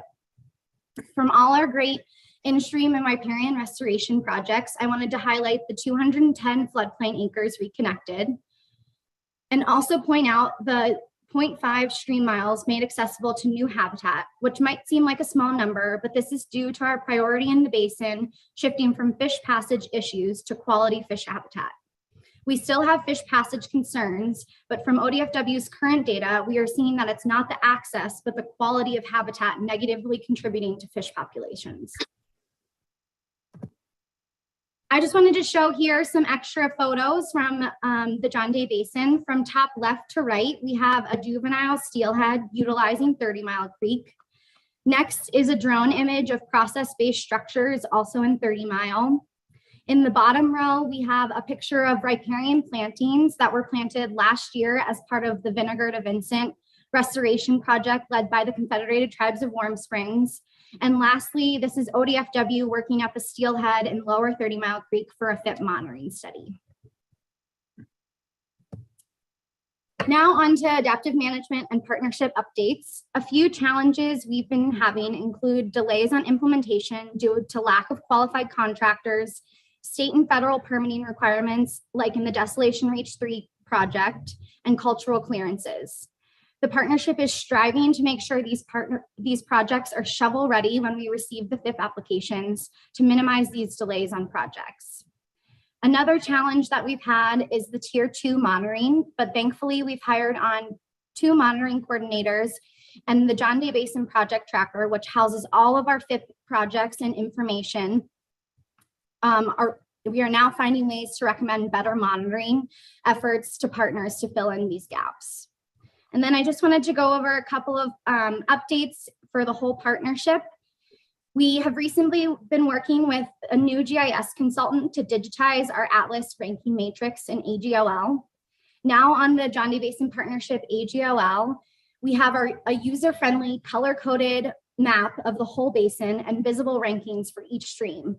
This has been in the making for a while, and it's great to finally see a finished product.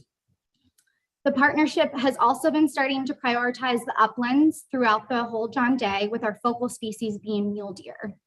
This process will complete our ridgetop to ridgetop restoration approach within the basin. We have 2 new steering committee members.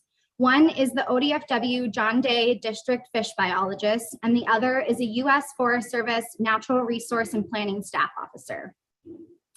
There have also been some changes in formal partners within the partnership.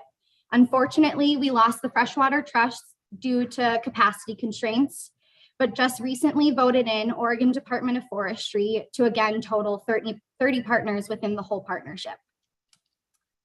Lastly, we are looking at possibly getting a certified QLE, qualified local entity, for the basin to start looking at water transactions in the John Day. This would help working with private landowners to get more water in stream when we need it most. With that, I'll pass it over to Stephen Kelly to talk about the Middle Fork John Day temperature trend and how it relates to future climate change. Okay, thanks, Hannah. Good morning, everyone. I'm Stephen Kelly, and I am the John Day Watershed Restoration Coordinator for the Warm Springs Tribes. I've been invited to speak briefly about an analysis I recently completed relevant to the Middle Fork John Day. I think this ties in nicely with the adaptive management process that Hannah just mentioned, but it also highlights efforts by the John Day partners in both restoring and monitoring the Middle Fork. And it's also one of the ways we're using watershed-specific data to look at climate implications for the restoration process. So the Middle Fork John Day is a FIP watershed. It's received significant restorative inputs even before the FIP timeline, and has been an intensively monitored watershed for the last 15 years. In-stream water temperature has previously been identified as a primary limiting factor for this system. And so there's been a lot of effort put forth to monitor in-stream temperature. An obvious question for a longer term data set such as this is, how is it trending? And is that trend towards or away from desired conditions, or perhaps it's not trending at all? And so I wanted to look at this, and I wanted to look at this in context of 2 of the primary drivers of in-stream temperature, those being air temperature and stream flow. On the top left are 2 graphs, the first showing air temperature trend over the 1930 to 2021 period of record, the second showing the more contemporary trend from 2008 to 2021. And similarly, the graphs on the bottom left show discharge trend over the historic period of record, as well as from 2008 to 2021. And what's important here is that since 2008, air temperature has generally increased while discharge has generally decreased, the combination of which would suggest conditions in which in-stream temperature would increase in the absence of any other external influence. So to examine this, I looked at 2 metrics. I was looking at total temperature intensity and temperature intensity above the 18-degree threshold detrimental to juvenile salmonids. I looked at both of these metrics as being unadjusted, not accounting for annual variation in air temperature and discharge, and adjusted, which does account for annual variation in those variables. And I looked at a total of 84 sites for this analysis. And so the unadjusted trend analysis showed a relatively even split between the directions of significant trends, with 12 increasing and 17 decreasing, with 2 decreasing trends occurring in restoration reaches. The adjusted metrics, while having a similar number of overall trends as the unadjusted metrics, were dominated by decreasing trends, with 20 decreasing and 4 increasing. There were also comparatively more decreasing sites located in restoration reaches, 10 for the adjusted metric versus 2 for the unadjusted metric. And so there are a few potential takeaways from these results. First, the relatively few number of significant trends compared to the number of tests that were performed and in context of exacerbating climate conditions could be interpreted as a positive outcome, that perhaps management actions are at the very least mitigating for worsening climate conditions. This is supported by the dominance of decreasing trends for adjusted metrics. The relatively high number of decreasing trends for adjusted metrics suggests the influence of some other external factor, which could be restoration. And lastly, that there are more decreasing trends within restoration reaches for adjusted metrics, suggesting that changes in physical habitat characteristics are positively impacting local conditions. In total, these results indicate that restoration actions could be eliciting the intended response, but may not be outpacing worsening climate conditions. Climate will continue to be an important consideration in restoration design, as well as the prioritization of restoration locations and the protection of cold water inputs. Thanks. And with that, I will pass it back to you, Hannah.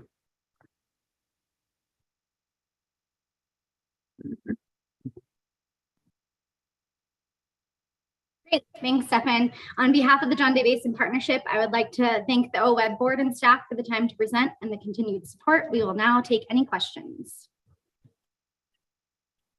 Thank you. I'm hoping everybody can hear me okay. Yeah. Awesome, thanks. All right, do we have any questions or comments? Bruce, you're up first. Thanks, Barbara. Hannah, you were talking about, you used the phrase that you talked about losing the freshwater trust due to capacity issues. I didn't understand the context of capacity and losing freshwater trust. Sure. So their capacity, they've had a lot of staff turnover and a lot of less staff to fulfill their requirements for the freshwater trust to begin with. So we reached out to them at the beginning of the year to see if they still wanted to be a formal partner. And it just sounds like they just don't have the time or the staffing to allow for that, unfortunately. Okay, so it's their capacity. Thanks. Yeah. Okay, fine. All right, Dan, please. Hello, thank you for that great presentation.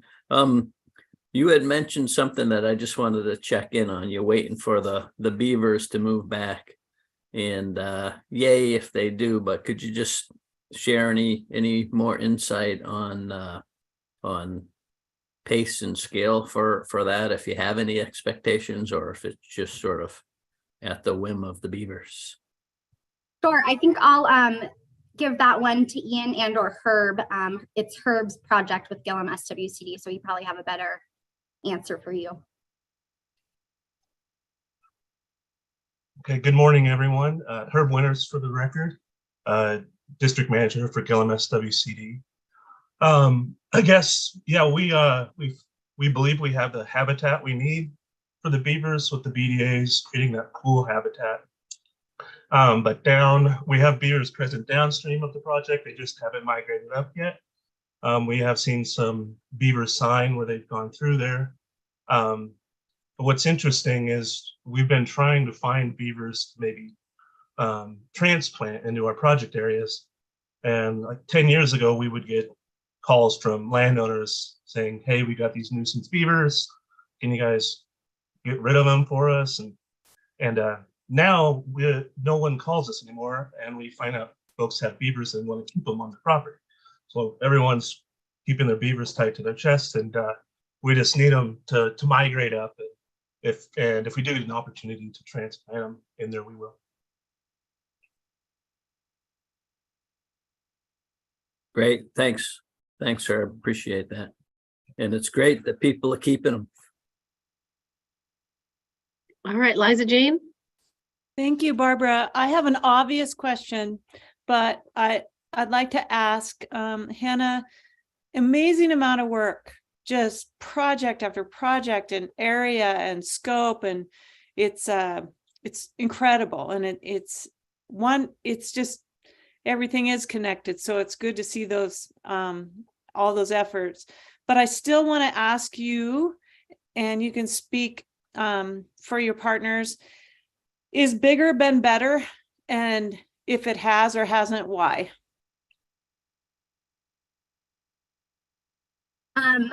I guess speaking on behalf of the partnership, I will say yes, in the fact that, like you said, everything's connected. You know, we're striving for that ridgetop to ridgetop restoration approach within the basin. And I will say also, it takes a village. It takes a lot of people and a lot of partners in order to maintain and keep the stride going. But we have awesome partners and awesome people working in this basin. And so honestly, we could not do it without them. I suspected that, but thank you.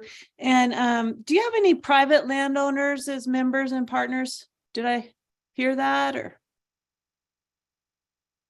We don't, but all of our meetings are public, and they are more than welcome to come. And we do have, starting with this upland prioritization, and, starting to rank and whatnot too, we're reaching out to anyone and everyone that wants to come and join. So we are always open to it, but we don't have any formal partners that are private landowners. Okay, thank you. All right, any other questions or comments? All right, I just want to say congratulations for hanging on with your tier 2 monitoring. It sounded like you had some difficulties, but so way to go for hang on there. All right, not hearing any more or seeing any more hands up. I think we're going to move along. Thank you very much for your presentation and keep doing good work. Thank you. All right, thanks Hannah and John Day Partners. Appreciate you being here today and your time with the board. Next up is the Rogue Forest Partnership. Same format, 15 minutes presentation followed by 10 to 12 minutes of Q&A. So I will turn it over now to the Rogue Forest Partners. Good morning.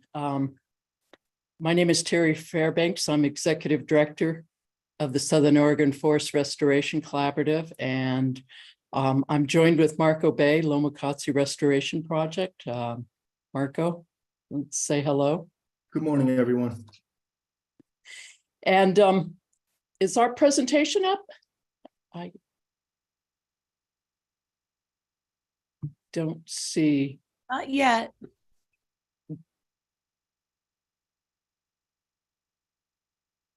So you want me to just share it, correct? All right.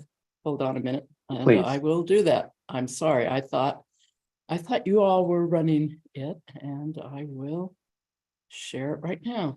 Let me get back up to the top here. I apologize. Okay. Okay.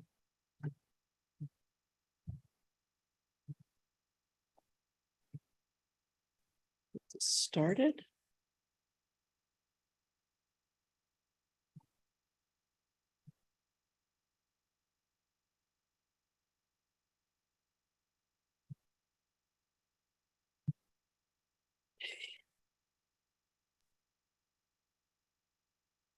The Rogue Forest Restoration Initiative is located in Southwest Oregon, and we're Jackson, Josephine, and Curry counties.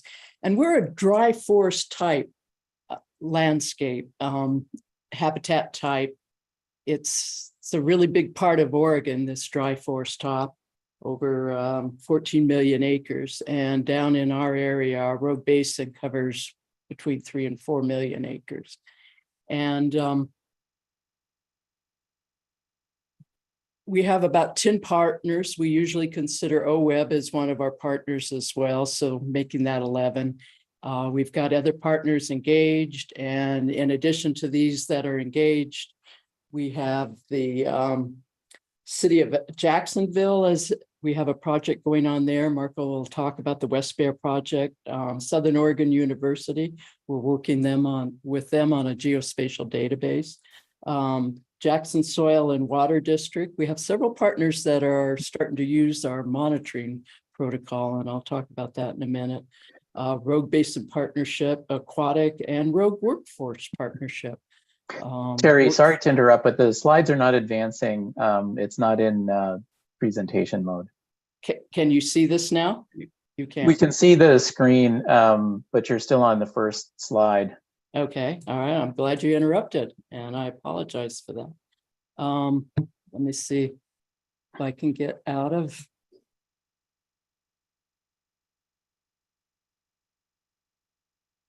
How's that? Is that working? No, we still see just the image of the first slide with the slide series on the left-hand side. Let's see if I can. All right, I'm going to end it, start over again.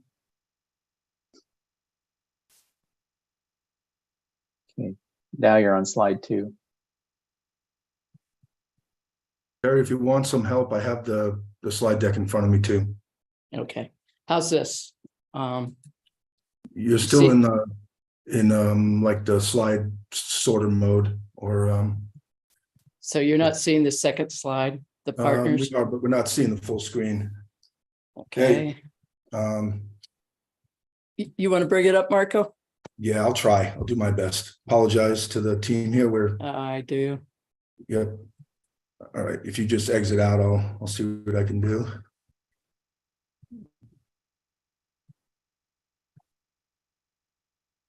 To escape, Terry? Just a second. Stop. Yeah. Great.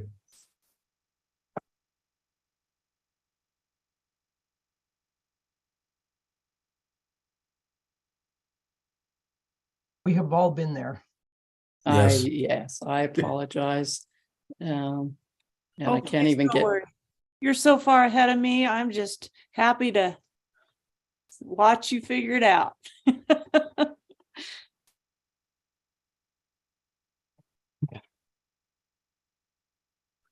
The host can end her share. There we go. There. And seriously, guys, don't worry. This happens. It's totally fine.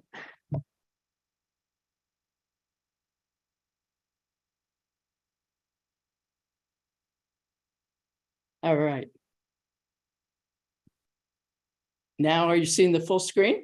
No, I'm not doing much better here. Is that you, Terry, or me? I'm not doing anything. All right. All right. Marco, go to the three dots right just below the slide, and then Okay. then hit hide presenter view, and then you'll have full screen. Thank you, Eric. Okay, Terry, I'll advance past this first one, and now we're on slide 2. Go for it. All right, let's go to the next one, to the map. And yes. All right. So I was talking a little bit about our partners. I'm glad you all get to see the slide. We do include OWEB. We really do consider y'all a partner. And we have a lot of other partners engaged and some new ones as well. So go ahead and go on to the next slide and we'll look at the projects. So the Workforce Restoration Initiative has 6 projects, and only one of them that did we really try to achieve landscape objectives, and that's the Upper Applegate watershed. But since we met with you 2 years ago, we changed one project from the Middle Applegate over to the West Bear. And that's why I use this older slide as just to show. And it looks like the West Bear is also going to be a landscape level project. And we're pretty happy with it. Now we will talk about these 2 projects. These other 4 projects, we've got a certain amount of work done and we've gotten some good accomplishments. And in particular, the Salt Creek one over here on the east side has the potential to become a landscape level project. And what we mean by that is, in our strategic action plan, we look at trying to accomplish a certain percentage of the landscape is treated ecological thinning, and that gives us, we've got the models and the numbers to show you don't have to treat an entire watershed, all the forest. You need to treat a certain percentage of it to get the biggest bang for your buck in terms of risk reduction and protecting habitat. So that's what we mean in a general way of landscape level goals and objectives. So next slide. Goals and strategies. Why don't you go ahead and click through those? But basically, it's about restoring forest species composition, both the forest and improving the diversity of habitats on these landscapes. And by doing that, we do it through reducing the tree density and the surface and ladder fuels. The idea being that fire plays a regular role in this landscape and that it's going to always continue to visit it. And these forests have evolved with that fire, and to keep it at low to moderate level and to improve the habitat for large trees, we really do need to treat some of these habitats. And preparing them for fire will sustain the biodiversity and provide the ecosystem services. So The other part of our goals and strategies are improving community support for forest restoration and the reintroduction of this beneficial fire. And that includes deepening our partnerships. We work with a lot of different partners. There's both BLM and Forest Service landscapes here. And we work with Fish and Wildlife and just partners throughout this area. I like to bring in a little fact that there's 330,000 people that live in this Rogue Basin area, and there's 30 communities. And so habitat comes, as many of you well know, comes right down into the communities. So that's one of the things we're certainly learning and adapting to is working with our communities. And you know, so many of them, they're not just concerned about risk reduction. They love their forest. They're concerned about the forest health and the habitat. And then the last thing is just in order, because this is kind of a continuing management of these landscapes, we need a workforce at all levels, both contractors doing some of the work, but managing these projects. The agencies need a little bit of capacity. So that's really on our radar as well. Next slide.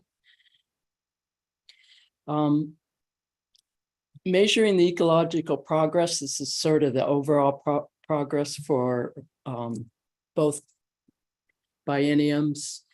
The 22,947 legacy trees restored by treating surface and ladder fuels and identifying these legacy trees and knowing where they are on the landscape, treating around and near and sometimes adjacent stands is a way that we can maintain these trees on the landscape. Dry forest almost implies a certain percentage of it is in an open habitat with reduced risk. And that open habitat doesn't just mean open stands, it means a variety and a mosaic of habitats. And I was a silviculturist in the previous life, and this is the most complicated forested landscape to manage. I've worked all up and down the Western Cascades. And so it's one of the things I love about this area. You go out on trails, you walk through it, the continually change in habitats. The stakeholder engagement, treating private land. I mentioned West Bear. Mark was going to talk about both Upper Applegate and the West Bear project. Lots of context in our meetings. One of our most successful recent one was in the city of Jacksonville. It's part of the West Bear project, where we had almost 94 people attend, and the fire chief, the city council members, Firewise community, there's a Jacksonville Woodlands Association, we're all there. And they really sort of ushered us in and showed us working as a community. It was a good example. And then our partnership, the Rogue Forest Partners, engaged in developing a collaborative forest landscape restoration project with the Forest Service, and it was awarded late last year in 22. And we mentioned it last time we spoke with you in 2 years ago that we were looking forward to seeing if it would get accepted and supported, and we're here to report that it did. And then some of the instruments by which we implement our work, like stewardship agreements. We have 2 of those going on in here, one with the BLM and one with the Forest Service. And we recently developed with the Forest Service around the CFLRP a challenge cost share that will enable us to add capacity for them and to work together on some of these projects. So economic benefits, both the landowners we've engaged and the FTE. And I think next slide, Marco, I'm turning it over to you. Yep. Okay. Thank you, Terry. And good morning again. Thank you to the OWEB Board of Directors and the strong, dedicated team, the OWEB FIP team. It's just fabulous to work with.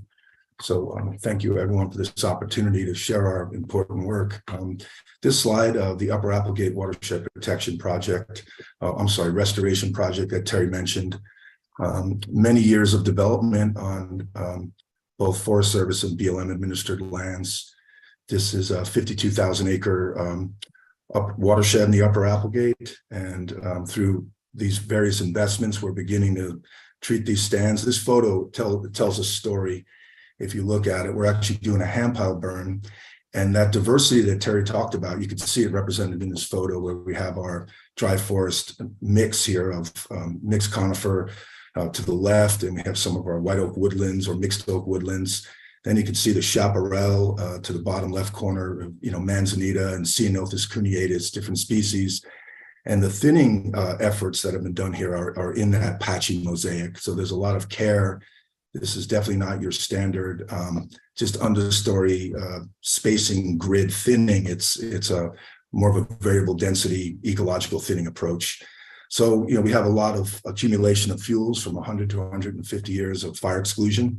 And it's a big lift to enter these stands after a long time without them seeing fire and being previously managed, high graded. So we have a lot of prep work to do before we can get good beneficial understory burning back on these stands. So just a little bit about the structure of the workforce. Lomacatsi is implementing the restoration grant as part of this project, and the technical assistance and also the monitoring supporting. So our TA team of foresters and ecologists are going in, working with the agency. We're developing prescriptions, burn plans. It's very collaborative under that master stewardship agreement that Terry mentioned. And then the workforce is in-house, which does create some cost savings because we charge at cost. So it's not a profit venture. We just want to be whole. So that workforce lives within Lomacatsi.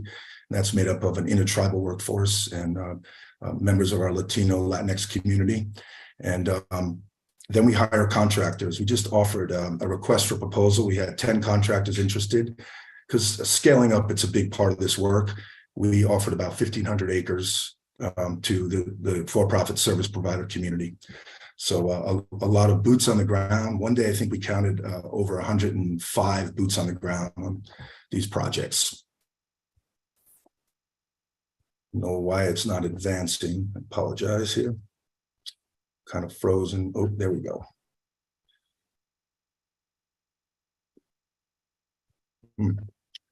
I don't know if you're seeing the West Barrow landslide, but I'll just chat on that one and hopefully it won't advance on me.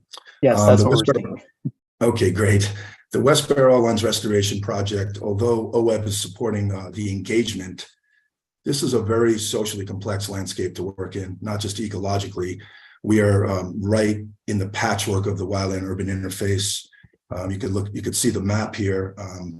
The yellow is an initial investment from the Federal Emergency Management Agency Hazardous Fuels Program that Lomacatsi was able to apply for in 2017-18. We were awarded that, and then we just, through the Rogue Forest Partners and this OWEB investment on previous projects, we were able to solidify an additional landscape of 27,000 acres. This is all private lands that we're treating now. There is BLM patchwork in there that we will be addressing in the future. And then that project to the northwest here is Jacksonville that Terry mentioned. So West Bear has a lot of momentum. We have crews on the ground today, but we are working close to the communities of Talent, Phoenix, Medford, and Jacksonville. So a lot of considerations when we're putting fire on the ground with smoke and our collaboration with Oregon Department of Forestry Smoke Management, and a strong engagement effort with landowners. And that's what the funding from OWEB is supporting, our engagement strategy.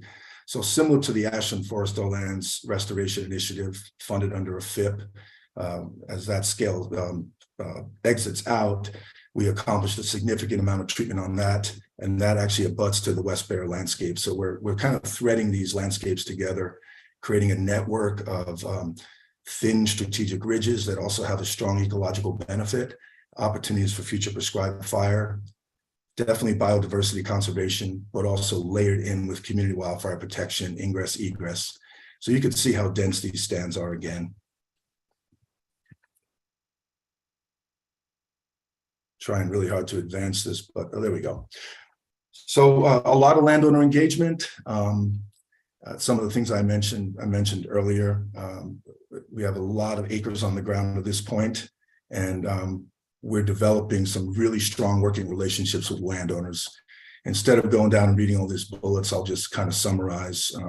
We had a good field tour last week internally with the partners and conversations around the future now that we've done the heavy lift of density management and ecological thinning and burning, hand pile burning. What's the future of maintenance of this investment and resiliency of these stands, prescribed fire opportunities and maintenance opportunities, and relationships with many of our other partners, fire districts, tribes, thinking about cultural fire and OSU extension. So, what these FIPs do is they just continue to attract more and more partners. We are able to leverage more and more funding. So here on the West Bear investment, although not funded through OWEB, the engagement piece is we've leveraged around $11 million over the last couple of years. We've been really busy trying to treat this 27,000 acres. We have a regional RCP, Regional Conservation Partnership Program through NRCS, and you could just see all the different funding streams. We were fortunate to get a congressionally directed spending investment, received by Lomacatsi through USDA award, and just a lot of leverage, a lot of opportunity. And one thing I did want to highlight is the SB 762 funding that also we're putting on the ground at UAW, the Upper Applegate project, and it's funding a significant amount of treatment on West Bear. So the Oregon Department of Forestry's investment through Senate Bill 762, that's also supporting an Oregon Conservation Corps workforce program right now. We have 12 tribal members out of the Rogue Basin, Klamath, Chilcotin area that today are actually working on this West Bear landscape. So that workforce development piece, we're also incubating businesses.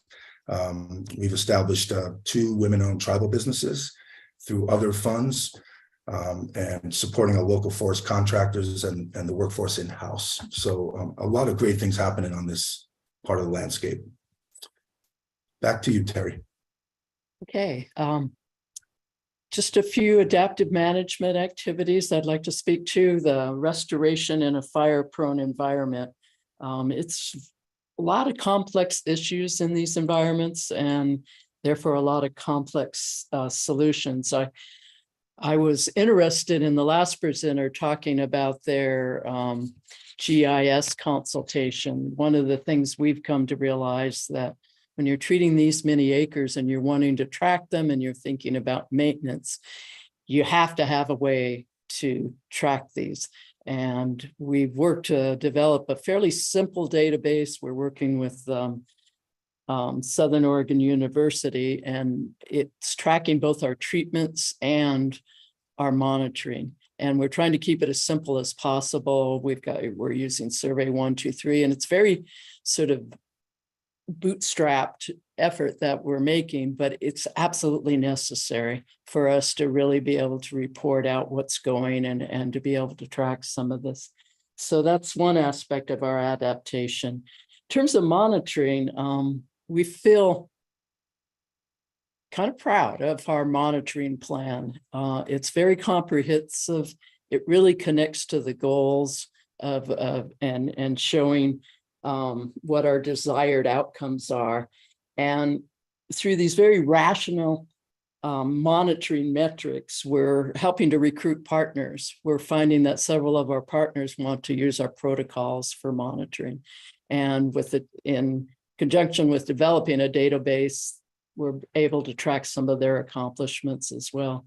So, and we're working with OWEB to adaptive management is to kind of, if you're going back to these landscape, our forest supervisor, Merv George, speaks a lot to some of the tribal efforts that in the past managed the land. And he uses a phrase called ecological maintenance is how he phrases it. And we're finding that as part of our monitoring and tracking efforts that this ecological maintenance is becoming one of our goals.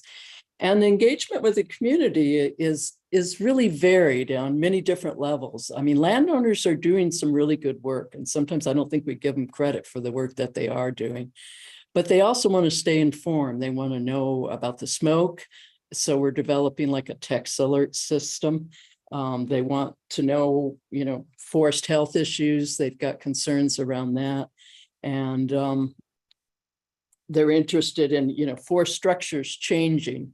And then the perspective, the idea of maybe prescribed fire is like a completely new concept to a lot of landowners. So figuring out the best way to introduce it, let them see the effect, and then understanding when fire comes to visit, the benefit of prescribed fire. The other thing that we do in terms of engagement is with our partners. So our website has become really helpful with that in terms of our partners being able to find maps and get informed and keep up to date. We've got a blog and some other things going on. And the one last thing I'll speak to is on the monitoring. Is one thing we realized is that we were doing a pretty good job of having a external review team come and look at our projects. We realized we weren't spending enough time internally reviewing the projects. So we set up quarterly meetings, and that's what Marco just spoke to about the one on West Bear. And it's a really nice opportunity to hear ideas about where we're going, what are our prescriptions, making sure we're comfortable, and it sets the stage for these external review teams as well. So that's the last thing I wanted to talk to about our adaptive management activities. Marco, I think there's, one last. All right, thank you for that great presentation. I see that Bruce has his hand up with a question or comment. Thank you, Terry, Marco. Two quick questions. One of your slides under economic benefit showed the category of landowner engagement. Economic benefit seems a quantifiable term, and I was a little confused with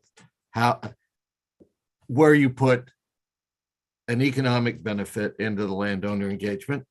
And the second question is, have you been able to quantify a land value difference between a restored acre versus a non-restored acre?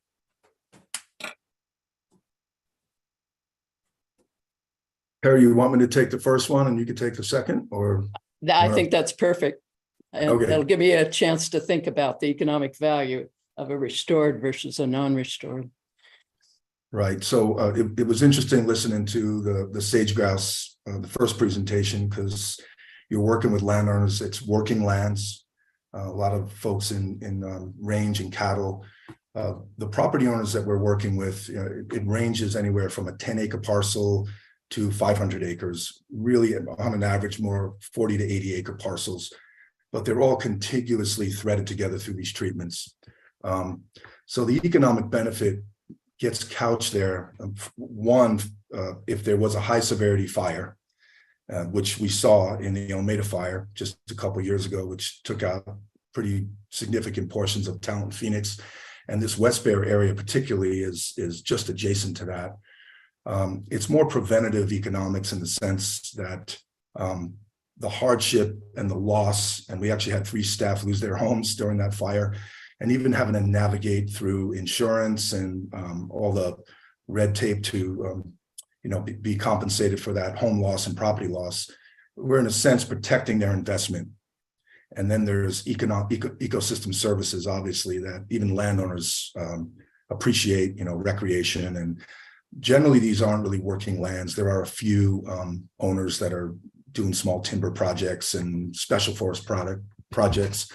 But generally, the economic benefit is for the community as a whole, just in a landscape that's more resilient to fire and can withstand fire, and to protect each individual investment and the overall community investment.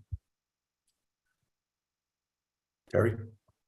Yeah, it's an interesting question. Private forest lands provide a lot of wildlife habitat, ecosystem services, clean water. And I'm always impressed by how many landowners, when they rank what they're managing for, only a few of them are looking directly at the economic benefit of their particular forest. And as somebody who is part of OSU Woodlands group, goes out and looks at private landowner properties, they're often quite well managed. They just sometimes need a little help with evacuation routes, working alongside roads. That's one thing that they've really been able to do.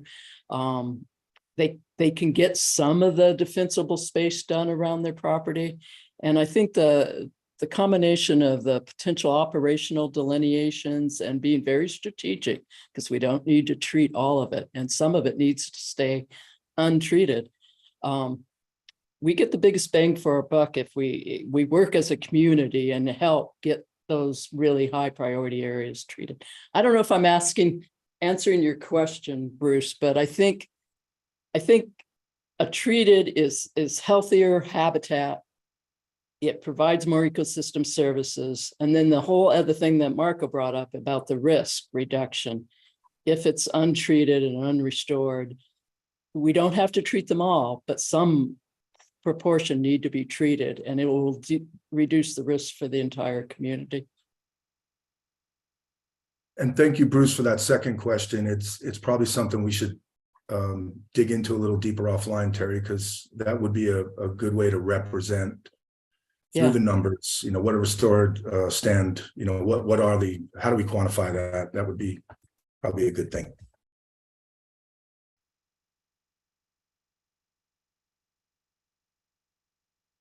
Bruce, your hand is up. Do you have a follow on, or is it a different question? Oh, okay, there's my answer. Lindsay, your hand's up. Yeah, thank you. For the record, Lindsay McClary, public at large voting member for the OWEB board, and just want to thank you for that great presentation. And just wanted to comment on the really impactful work that y'all are doing under that partnership. Just want to commend you guys on your community engagement. I mean, seeing some of those statistics and numbers, 74 landowners involved. I love the Jacksonville area. So, 90 people showing up to a meeting is awesome. Having, almost 12 full-time employees, having the whole workforce development with the tribal emphasis and the women-owned business. It's just really impactful work and changing the social lens on fire, especially in an area where you've had some catastrophes happen. It's just really a work that needs to be happening, and it looks like it's a really wholesome, well-rounded partnership. So thank you for the work that you're doing. Lindsay. Thank you, Lindsay. Kelly. Hi, Marco. Hi, Terry. Nice to see you again. So I just want to thank you for this presentation. This was wonderful, and I really appreciated your answers to Bruce's questions, because I have to say I am one of those community members that is wholly bought into this process. I live in Talent, and whenever I see the burns going on, I'm just so happy to see that happening. And I'm so glad to see all of the movement. The way that you've been able to leverage the resources is fantastic, and the way that you've brought community together. And so I'm just very, very, very thankful for the work that you guys are doing, and just really excited about seeing it continue. And just thank you for that.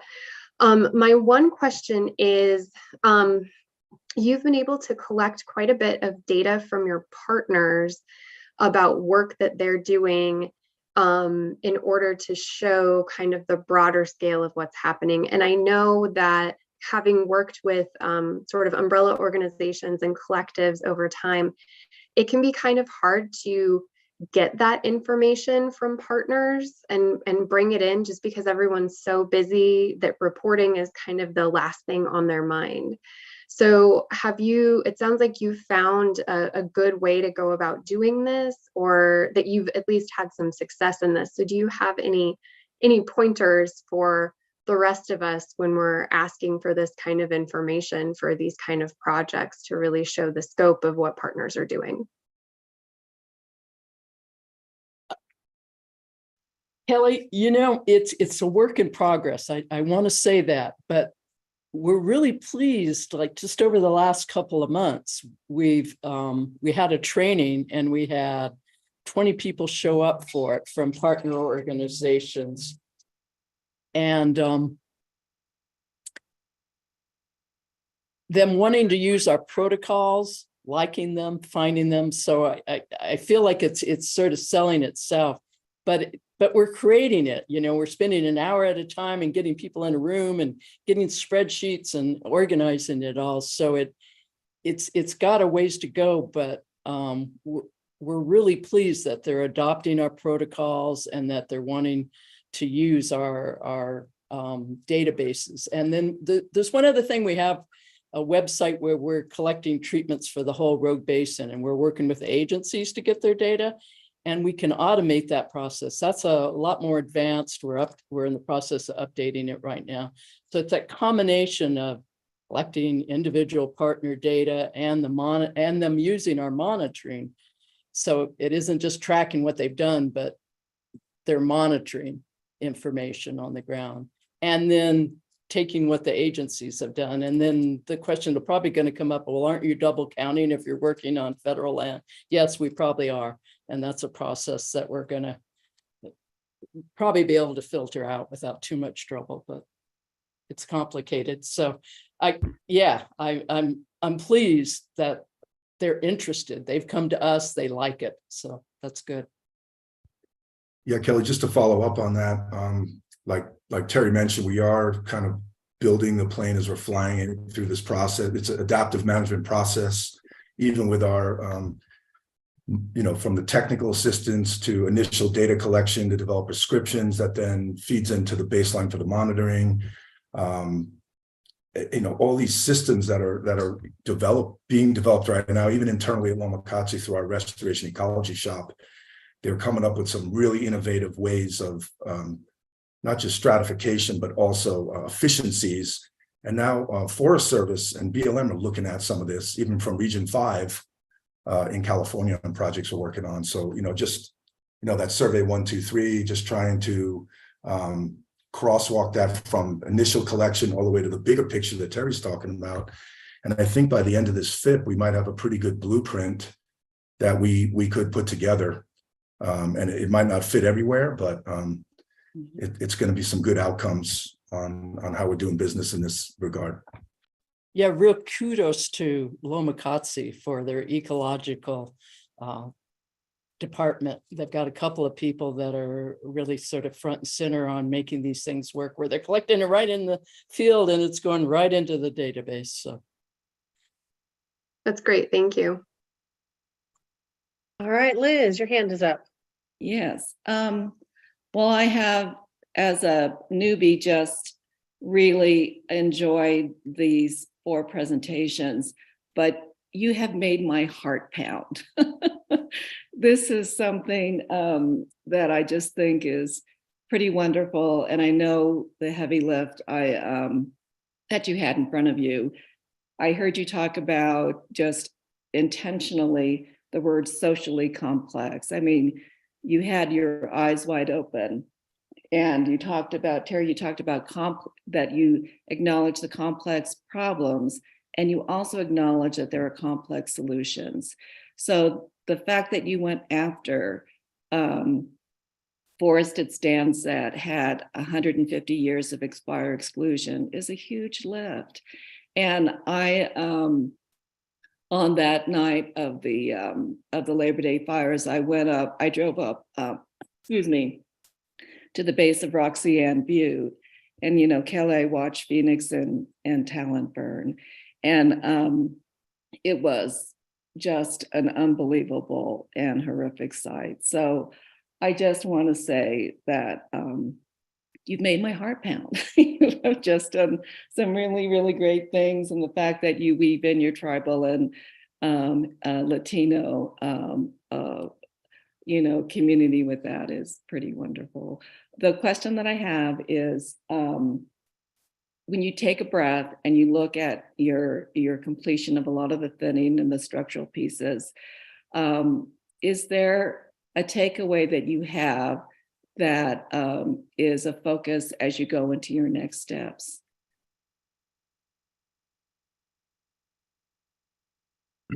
Well, I think I could start on that. You know, the Ashland Forest Lands Restoration Project originally started as AFR, Ashland Forest Resiliency. That, you know, was our first dry forest FIP, and it might have been OWEB's first dry forest FIP, I think. But that project was small in scale, and now through that investment, we've scaled up to basin-wide. And that map that Terry showed of all those operational areas, the strategy behind that was to seed those locations that are priority, that need treatment, and attract initial investment, you know, from FIP, and then we attract additional investment. So we're still playing out this story from really even further back from AFR, but the success of working within a 58,000 acre area, 14,000 of those acres in the municipal watershed for the city of Ashland, in a late succession reserve with northern spotted owl. So complexity has just been a part of our commission in a sense through these efforts.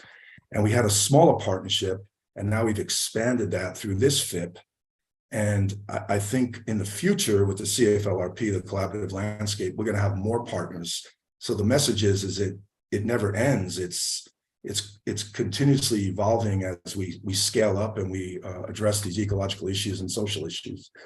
So thinking of the future, it's just perseverance and being adaptive, and it's not all roses and apple pie. We still have to roll up our sleeves and debate and as a partnership, but I think we're seeing some real success, and we just got to hang in there. It's very complicated, and partnerships are very complicated, but there is a positive solution. Thank you. If you don't mind, Liz, I just wanted to thank you for your comments. I once worked for the Forest Service. I followed your career, and so it means a lot coming from you. So thank you very much.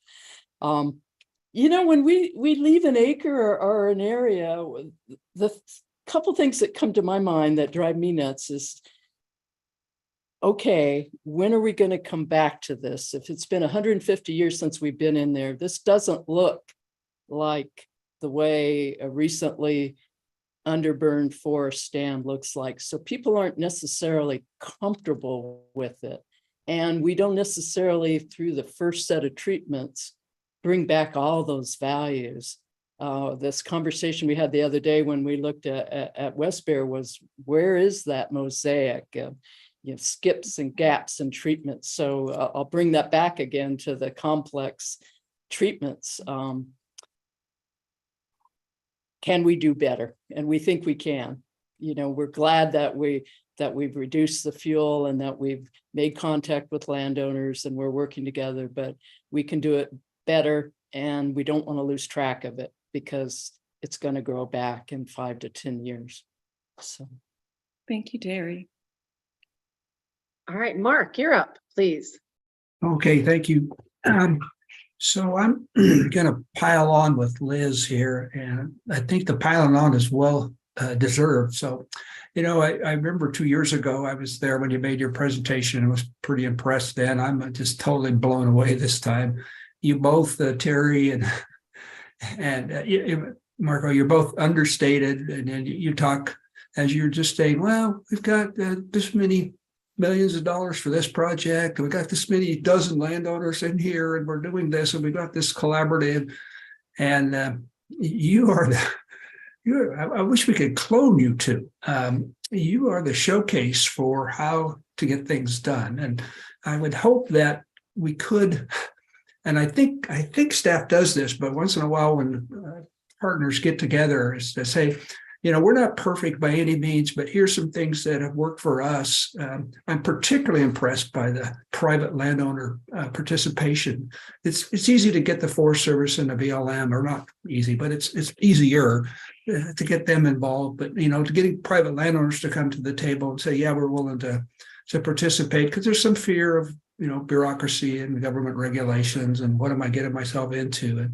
And you two and the rest of the group, and I know you're going to give credit to the rest of the group, but you two are a classic example of how to do that. And, you know, I'm just blown away by what you have accomplished. And you deserve a huge amount of credit for that. And even though you're understated, you've blown me away again with the amount of accomplishments that you had. I'm going to ask the same question I asked at least two of the other groups. I think, Marco, you mentioned that you had at least one contractor that may be full-time because of the amount of projects you have. Have you had, are you able to get the projects you want done on the ground with the way the inflation costs, and the others have had difficulty finding contractors and the costs? And, you know, I'm always pushing to say we try to get as much work as we can done on the ground with the dollars that we have. And you have talked a little bit about that, but could you both maybe expand on that? Do you have troubles with contractors? Is the cost going up substantially, and are you able to get the work done that you'd really like to do with the funding that you have? And I know you have a bunch of partners that are providing additional funding. So that's my question. I'm really glad you asked that, Marco. Yeah, I'll start off. Definitely inflation has had an impact. So Southern Oregon, you know, Medford, the Jackson County and Josephine County have always been the center of service forestry providers, one of the top centers in the country. You know, back in the day, in the clear-cut economy, we were planting a lot of trees. We were managing in a different way. So a lot of those companies, both forestry, timber, and wildland fire, are kind of rooted in Jackson and Josephine County. What we've been working on the last couple of decades, especially the last 15 years, is trying to transition the skill set of our service providers and to more of an ecological restoration approach, because it was really focused on single species management back in the day. So through workforce programs, we're able to do that, and formal workforce programs and informal. But we currently have about 6 service providers under what we call IDIQ, indefinite delivery, indefinite quantity type contracts through Lomakatsi with a best value approach. And all of our partners review the proposals. We rate them together, not just on price, but on experience. But yeah, inflation is an impact, probably upwards of 60% on some of our prescribed burn providers. And I actually had a conversation today with our program director, Shane Jimmerfield, who manages a lot of these OWEB operations, you know, through the FIP. And they sent us a photo of one of the stands in the Applegate they were working on yesterday. And it's a really dangerous stand with lots of what we would call whips and cross trees. And so we're treating stands that are really expensive. And we anticipated a lower treatment cost. But that's the benefit of a partnership, is we can leverage additional funds, we can adjust, we can modify through these partnership relationships. But one of the goals is to continue to scale up that capacity as Inflation Reduction Law funds come, all the opportunities that are coming like we've never seen. And we may not have all the capacity, even in an area in Southern Oregon that has a pretty strong service provider contractor community. But we did offer a tour last week for 1,500 acres, and we were able to award to 3 service providers, but we had 10 show up. There's a huge amount of interest, and there's also an interest in smaller companies wanting to get started. So we're looking at how do we offer smaller projects, because it's a lot of overhead and investment you have to have as a contractor. So we are trying to address those issues, but we are going to need to adapt to just even the increased costs of federal mileage rates and inflation in general. But there's a pretty strong initiative to bolster that technical and labor capacity in this initiative. Anything else on that, Terry, that I might have missed? I'd just like to bring up 2 points is as Marco says, the service industry in this area is pretty robust, and there are people wanting to get into it as well and start up their businesses. So to expand our work, what we actually need to some degree are project managers and supervisors. And so we're one of the organizations we're working with, and Marco has these wonderful programs introducing students to this kind of work in this world. But we work with another group, one of the Rogue Workforce Partnerships, and trying to create a pathway. We have some education going on in the high schools, and we work together with some of the other organizations like Grayback to recruit students we're hoping to maybe reestablish something at the community college level. We would really like to see that. And then get some interns perhaps funded so that we could get folks who want to think of it as a good, well-paying job. The one other response to this issue is, and sometimes I just wish that's the only thing I had to go out and talk about is number one, these aren't just one-time treatments, that there's a certain amount of maintenance, and therefore we need to institutionalize it in the community. This money will go away if we have our county commissioners and our Chamber of Commerce and, Lomacotsi with the AFR project where they instituted a water tax was for maintenance up in the watershed. It's just a great example. If we could do that at a larger scale, I think Rogue Basin could it's so much cheaper to maintain. I mean, we're talking like $300 per acre or something in that range compared to $1,700 to $2,000. And if we don't recognize that and get off of this boom and bust cycle of funding where you just forget about the stuff that you've already done because there's all this new, we'll never get those costs down, and people don't recognize the connection between suppression costs and the mitigation work that we're doing. And so it's hard to get that in front of people because they're like two different things. One's an emergency. The other is how we live. It's our culture, how we treat our landscape. Yeah, thank you. That's some of the discussion we've had on the grants committee is what happens after the FIP program ends and how do we keep some of these maintenance projects going. So thank you. You two are, you're something that we should hold up as a job well done. Thank you. And excuse me for messing up that presenter thing. You think you know what you're doing, and so you get casual, and I apologize. Bruce, your hand was up? Yes, and Mark's last comment, I think kind of answered it. I wanted to know post-FIP, under the Terry and Marco's perspective on the structure of our granting structure, on looking at open solicitation and other possible, and that there are other external funding. If post-FIP they were comfortable with where they saw their relationship going with OWEB. All right. So I just had a couple of really quick comments. So I think, when you have so many partners in this project that everybody, sometimes stays in their lane. And I think you might have found a really interesting path about calling everybody together and give them a tour of the whole project.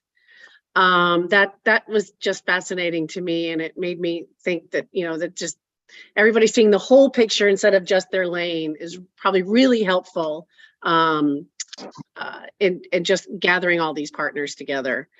The other part is one of the disadvantages of me having my screen off during shared screen time, because I don't think people should see my face that close sometimes. So, but you didn't see my jaw drop when that, I wish you could have seen it when the you had the West Bear investment screen up and the leveraging of $11 million.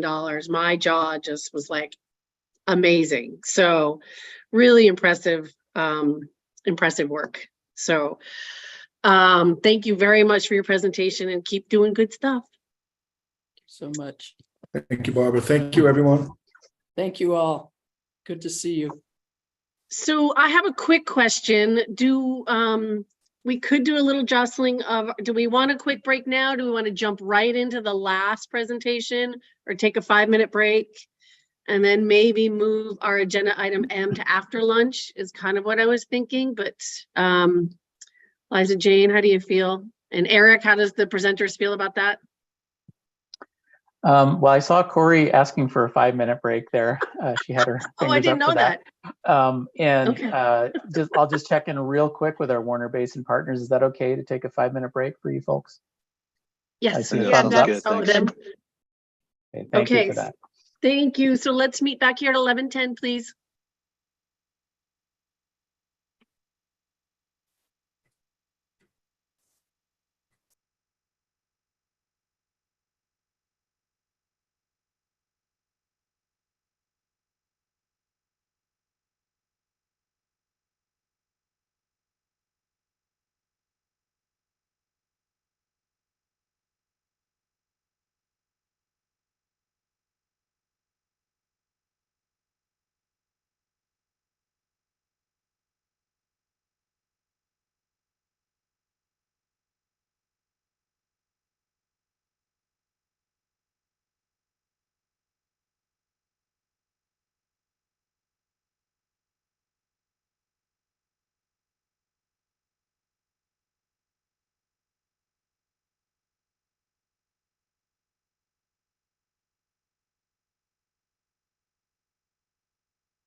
Eric and Jillian, that was really good.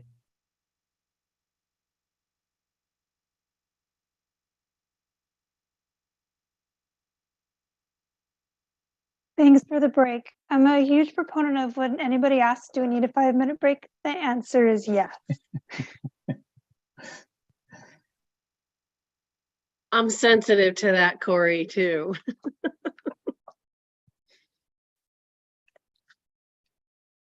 I don't know about you guys, but I am super sore from sitting yesterday, and I decided I need a different chair here.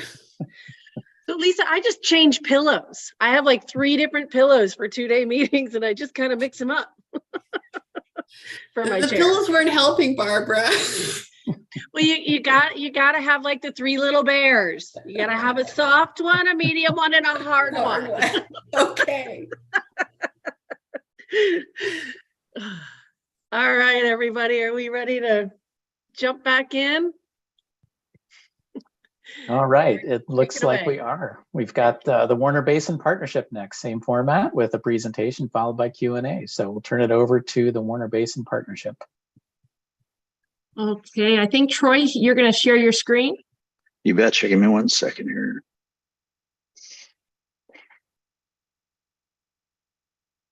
All right, while he's bringing that up, I'll introduce ourselves. My name is Brandy Nider. I'm the Stream and Riparian Project Coordinator for the Lake County Umbrella Watershed Council. And I'm joined today by Troy Brandt. He's the Principal Biologist with River Design Group.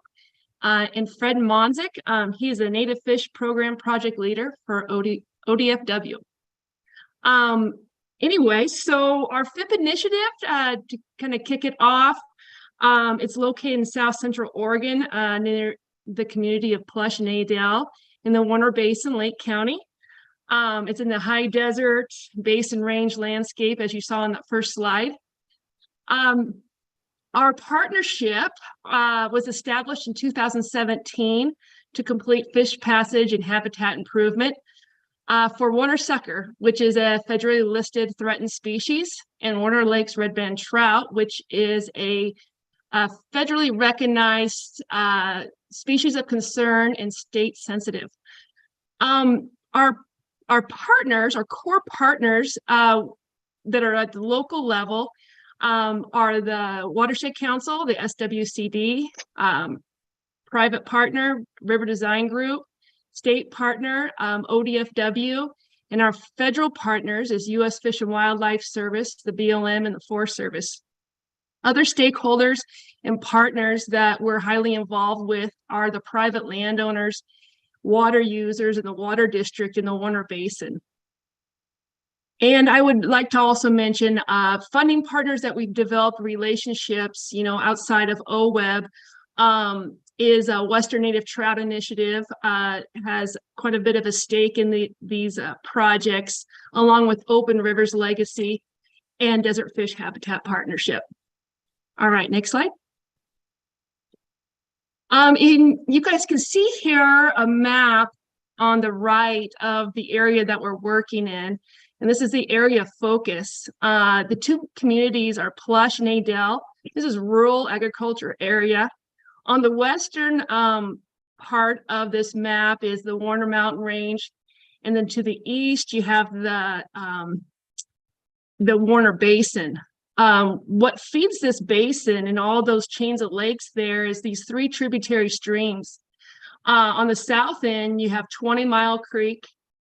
Above Adel is Deep Creek.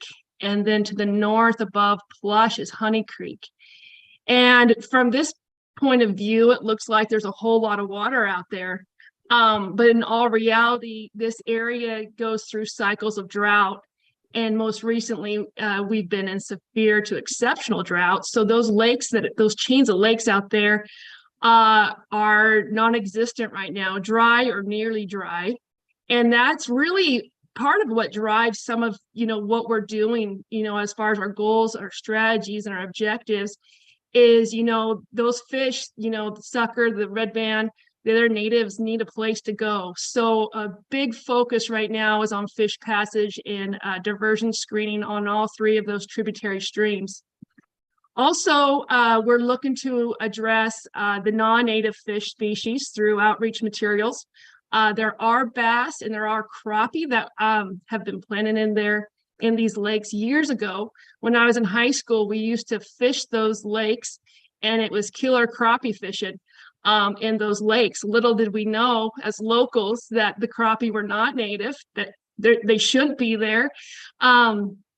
And then I would say, you know, as we address each of these projects, we're looking at water efficiency strategies, going through periods of and cycles of drought, having water and not having water. And there's a whole lot of irrigation out there. Is we, you know, we really want to focus on how can we be more efficient and conservative with the water. And all of this is to achieve water sucker recovery criteria. And then I'll turn it over here to Troy. All right, thanks, Brandy.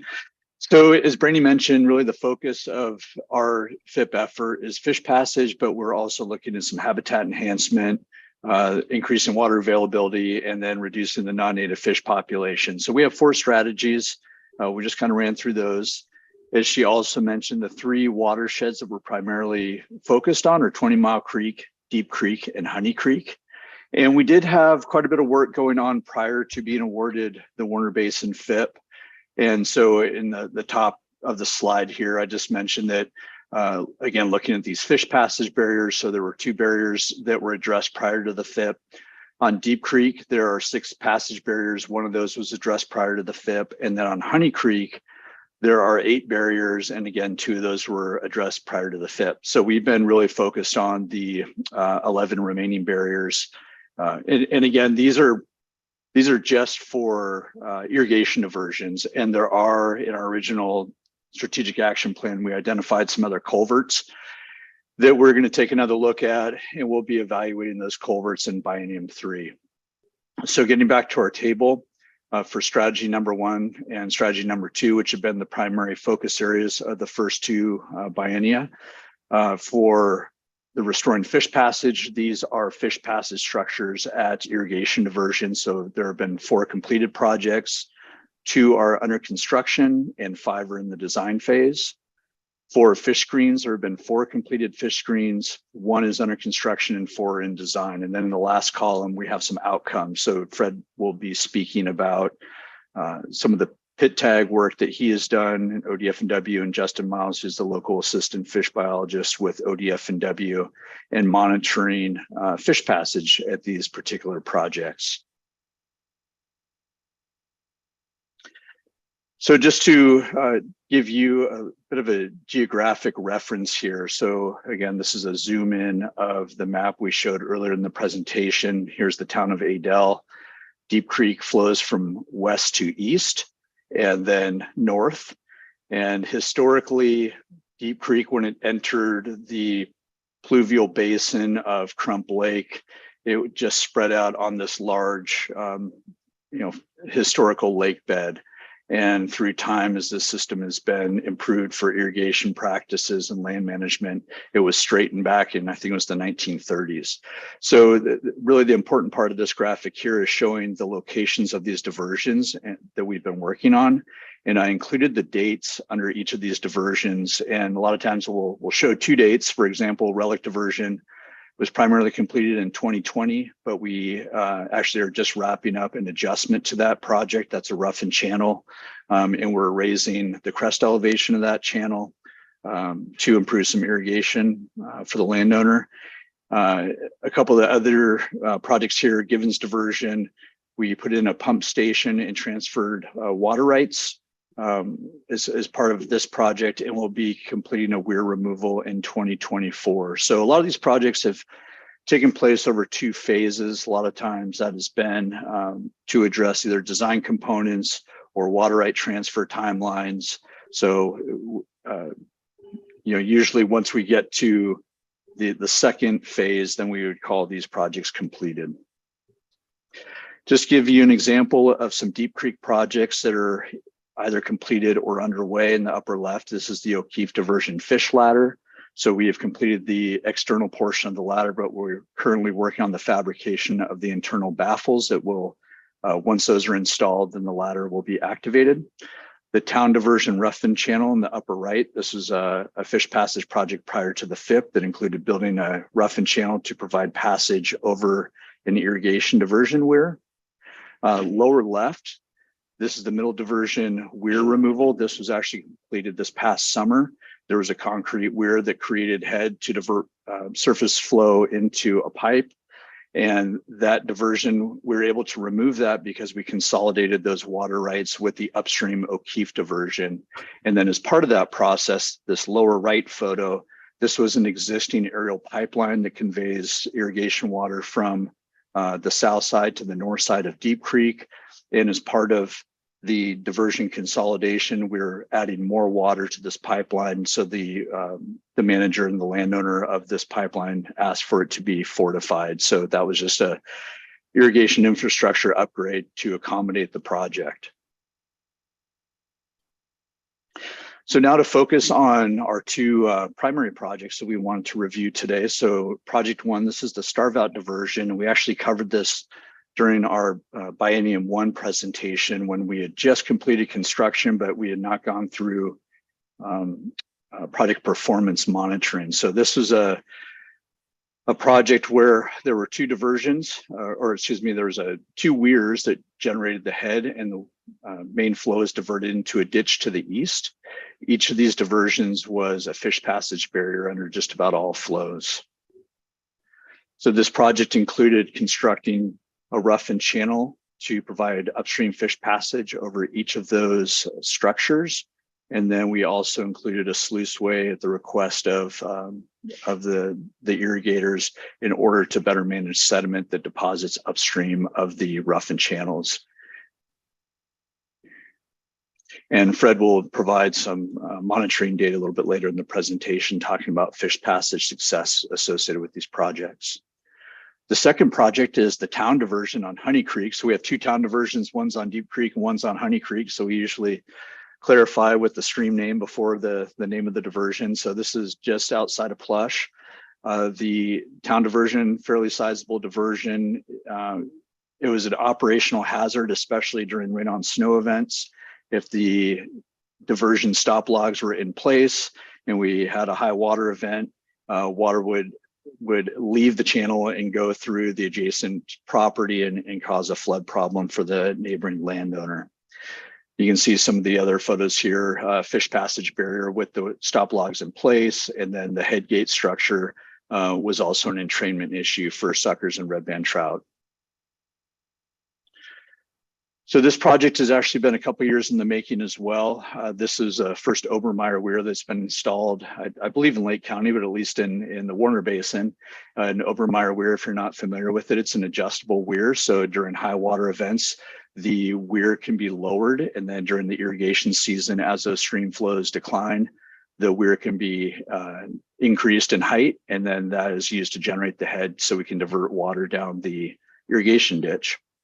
We also have a fish passage fish bypass channel here. So when the weir is in a raised position, fish, suckers, and red band trout are able to bypass this weir using the bypass channel that you can see with my cursor. And then really the third component of this project was a vertical plate fish screen that ODF&W oversaw the installation. This is on the main diversion. Actually, in the top photo here, you can see the location of that fish screen down the ditch. So I will now hand the slide presentation over to Fred. All right, thanks, Troy. Yeah, I just want to give a kind of a brief summary of how we conduct the effectiveness monitoring for these projects. As Troy mentioned, we use pit tags. How we go about this usually is we will pit tag adult suckers prior to the spawning season in the spring and release them downstream of a completed project.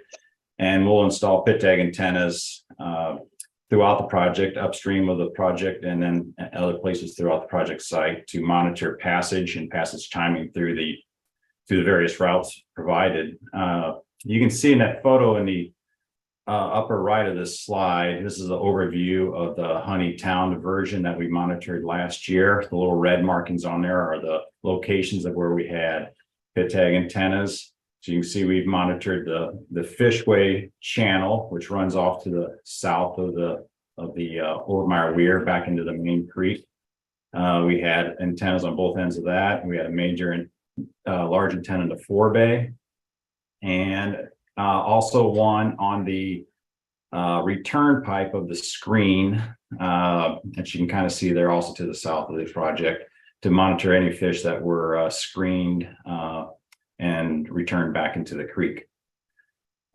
So one of the good things about the way we are able to look at the effectiveness of these projects is that, we can get results back on these projects relatively quickly, usually after the following spring after the project completion. And below we have some results here of last year's work on the Honey Town diversion and Starve Out and Deep Creek. What we normally would like to see is about a 50% passage rate through these upstream through these projects based on previous work we have done prior to the FIP at other diversion projects. And you can see for the Honey Town diversion last year, we had 77% of the fish we released downstream successfully passed over the diversion through the fishway. That 77% happens to be the highest success rate we've seen so far anywhere out in the Warner Basin. So we're pretty happy with that. The Starve Out diversion you can see is less than that, about half of what we saw at the Honey Town. This necessarily didn't have anything to do with the design of the rock ramps there. What caused this was that in 2021, when we started the monitoring there, was a drought year, and only had flow going over the rock ramp about 12 days for the entire spring period, and sporadically spread throughout the spring too. So not even 12 continuous days. So that was a big part of our low percentage there. What we ended up doing both there and at the Deep Town diversion, Deep Creek Town diversion, is we reinstalled the antennas in 2022 during a better water year to get a little better assessment of what was going on when there was actually flow going over the ramps. And those graphs down at the bottom just kind of explain what we see there. That's the water level going over each ramp in Deep Creek. Over on the right is the Starve Out ramp. So anytime the blue line goes over 0, that means there was water over the crest of the ramp, so water was flowing. And you can see in 2022 we had quite a bit better. I don't know if you can see the x-axis there, but basically for our last half of April all through May and into June, there was water flowing over it. So considerably better last year than compared to 2021. And you can see those red dots are when we detected fish moving upstream over the ramp. And the same for the Adel Town ramp. We had quite a bit more water this last year compared to 2021. So that improved our passage there to 73%. What we found at the Deep Creek Town diversion, though, even though we had very good passage over that rock ramp, we're seeing fish once they successfully passed upstream, they're entering into the town irrigation ditch. So we're looking at aspects of that in the near future here to see what we can do to help improve passage back into the creek for fish that drop into the irrigation ditch, which I just may point out does contain the whole irrigation network down there does contain quite a bit of Warner sucker habitat. So it's not necessarily a bad thing they're using the portions of that ditch as long as they can get back into the creek. So yeah, that's all I had for the effectiveness monitoring. So I'll give it back to Brandy and Troy. Thanks, Fred. Okay, so adaptive management challenges. I would say one of our biggest challenges that we have been dealing with is drought. About the same time that this AFIP initiative began was about the same time we went into severe to exceptional drought in this region. And so it's great, we're doing projects, we're staying on pace and on target with putting projects on the ground. But then here we have a fantastic fish passage project, and then there's no water. And so that's kind of one of those things. It's like, yeah, come see the work we're doing, but it doesn't look so great when there's no water flow down it. So, stream flow is definitely, we've learned that affects the passage potential, along with, any reseeding or seeding or staking of willows. What we're finding out, we're needing to go back in and redo that. And then, Fred's work and Justin's work with ODFW, they've needed to extend their monitoring over multiple years to catch windows when there is sufficient stream flow. And then kind of along the lines, with drought is there's this huge balance since we started these projects with the water needs. Right now we're trying to balance the needs of the fish, and we're also trying to balance the needs of the water users out there. And then drought, that can be extremely difficult because it's just not a lot of water. There's not as much water as I think everybody would like. And so with that, it is at a high level of sensitivity, working. But at the same time, I think what we found out is that, the communication, the coordination, and the expectations and needs, is communicated across the partnership, across partners and stakeholders, water users, and maintaining those discussion points, along with also showing them, I think the water users are definitely interested in the monitoring data. They do have a listed species where these creeks, are also the irrigation system too. So they are, just wanting just as much as anybody to recover this species. And then I can give this to either Fred or Troy to talk about what we saw at the town diversion for the soccer movement.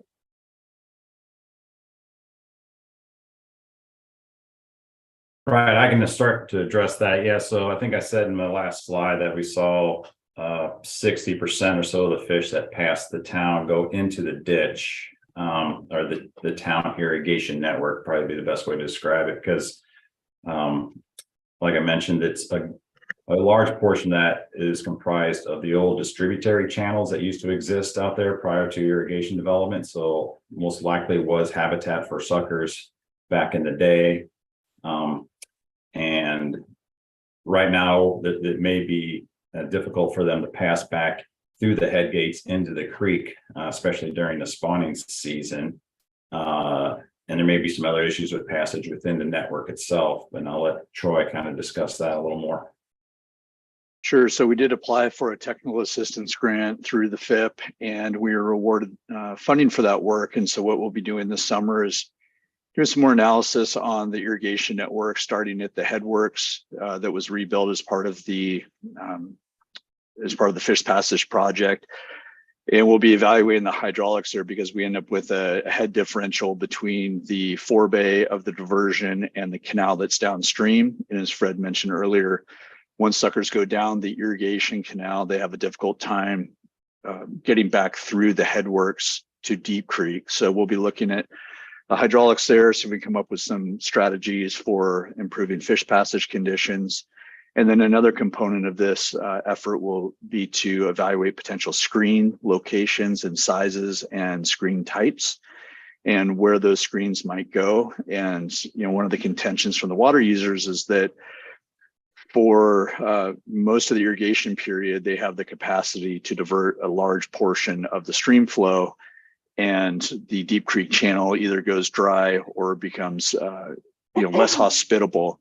So one idea is, well, if we can get fish, if fish can move from the irrigation network back into Deep Creek, then maybe it makes sense not to screen the diversion network, because it does provide good habitat, and there is more water there oftentimes than there is water in Deep Creek itself. So I imagine probably the next go around, our next presentation to you, we'll be talking about that analysis and where we go. As far as the construction contractor availability, I know this has come up in questions to the other FIP groups today. And we do have a pretty small pool of construction contractors to work with, and we try to keep all of them engaged with these projects. And for the partnership, part of the success of the partnership is being flexible. And so oftentimes that means working around contractors' other projects, whether that's firefighting, which seems to happen every year in Lake County, or completing municipal projects for the city of Lakeview. So oftentimes we end up working later in the year than what would be preferable, but later in the year also means very low flows and cold temperature conditions to work in. But that schedule is often the only one that really works for the contractors that we're working with in the basin. And I would say, just to kind of add on to it, we've talked about our challenges, how we're adapting to these, but on the other note of things, we have been able to stay on target, to on the ground work, which has been a huge success. And, our partnership has remained quite stable actually over the last several years. And so we haven't had a whole lot of turnover, which is definitely great as, momentum continues. And I think we're ready for questions. Mark, I don't know if I'm the one supposed to call out. I think that's Barbara or something. Yes, thank you. I'll manage it so you can concentrate on answering questions. All righty. Mark, go ahead, please. Okay, thanks. Earlier in my career, I spent some time in Lakeview as I got over to Raydale and Plush.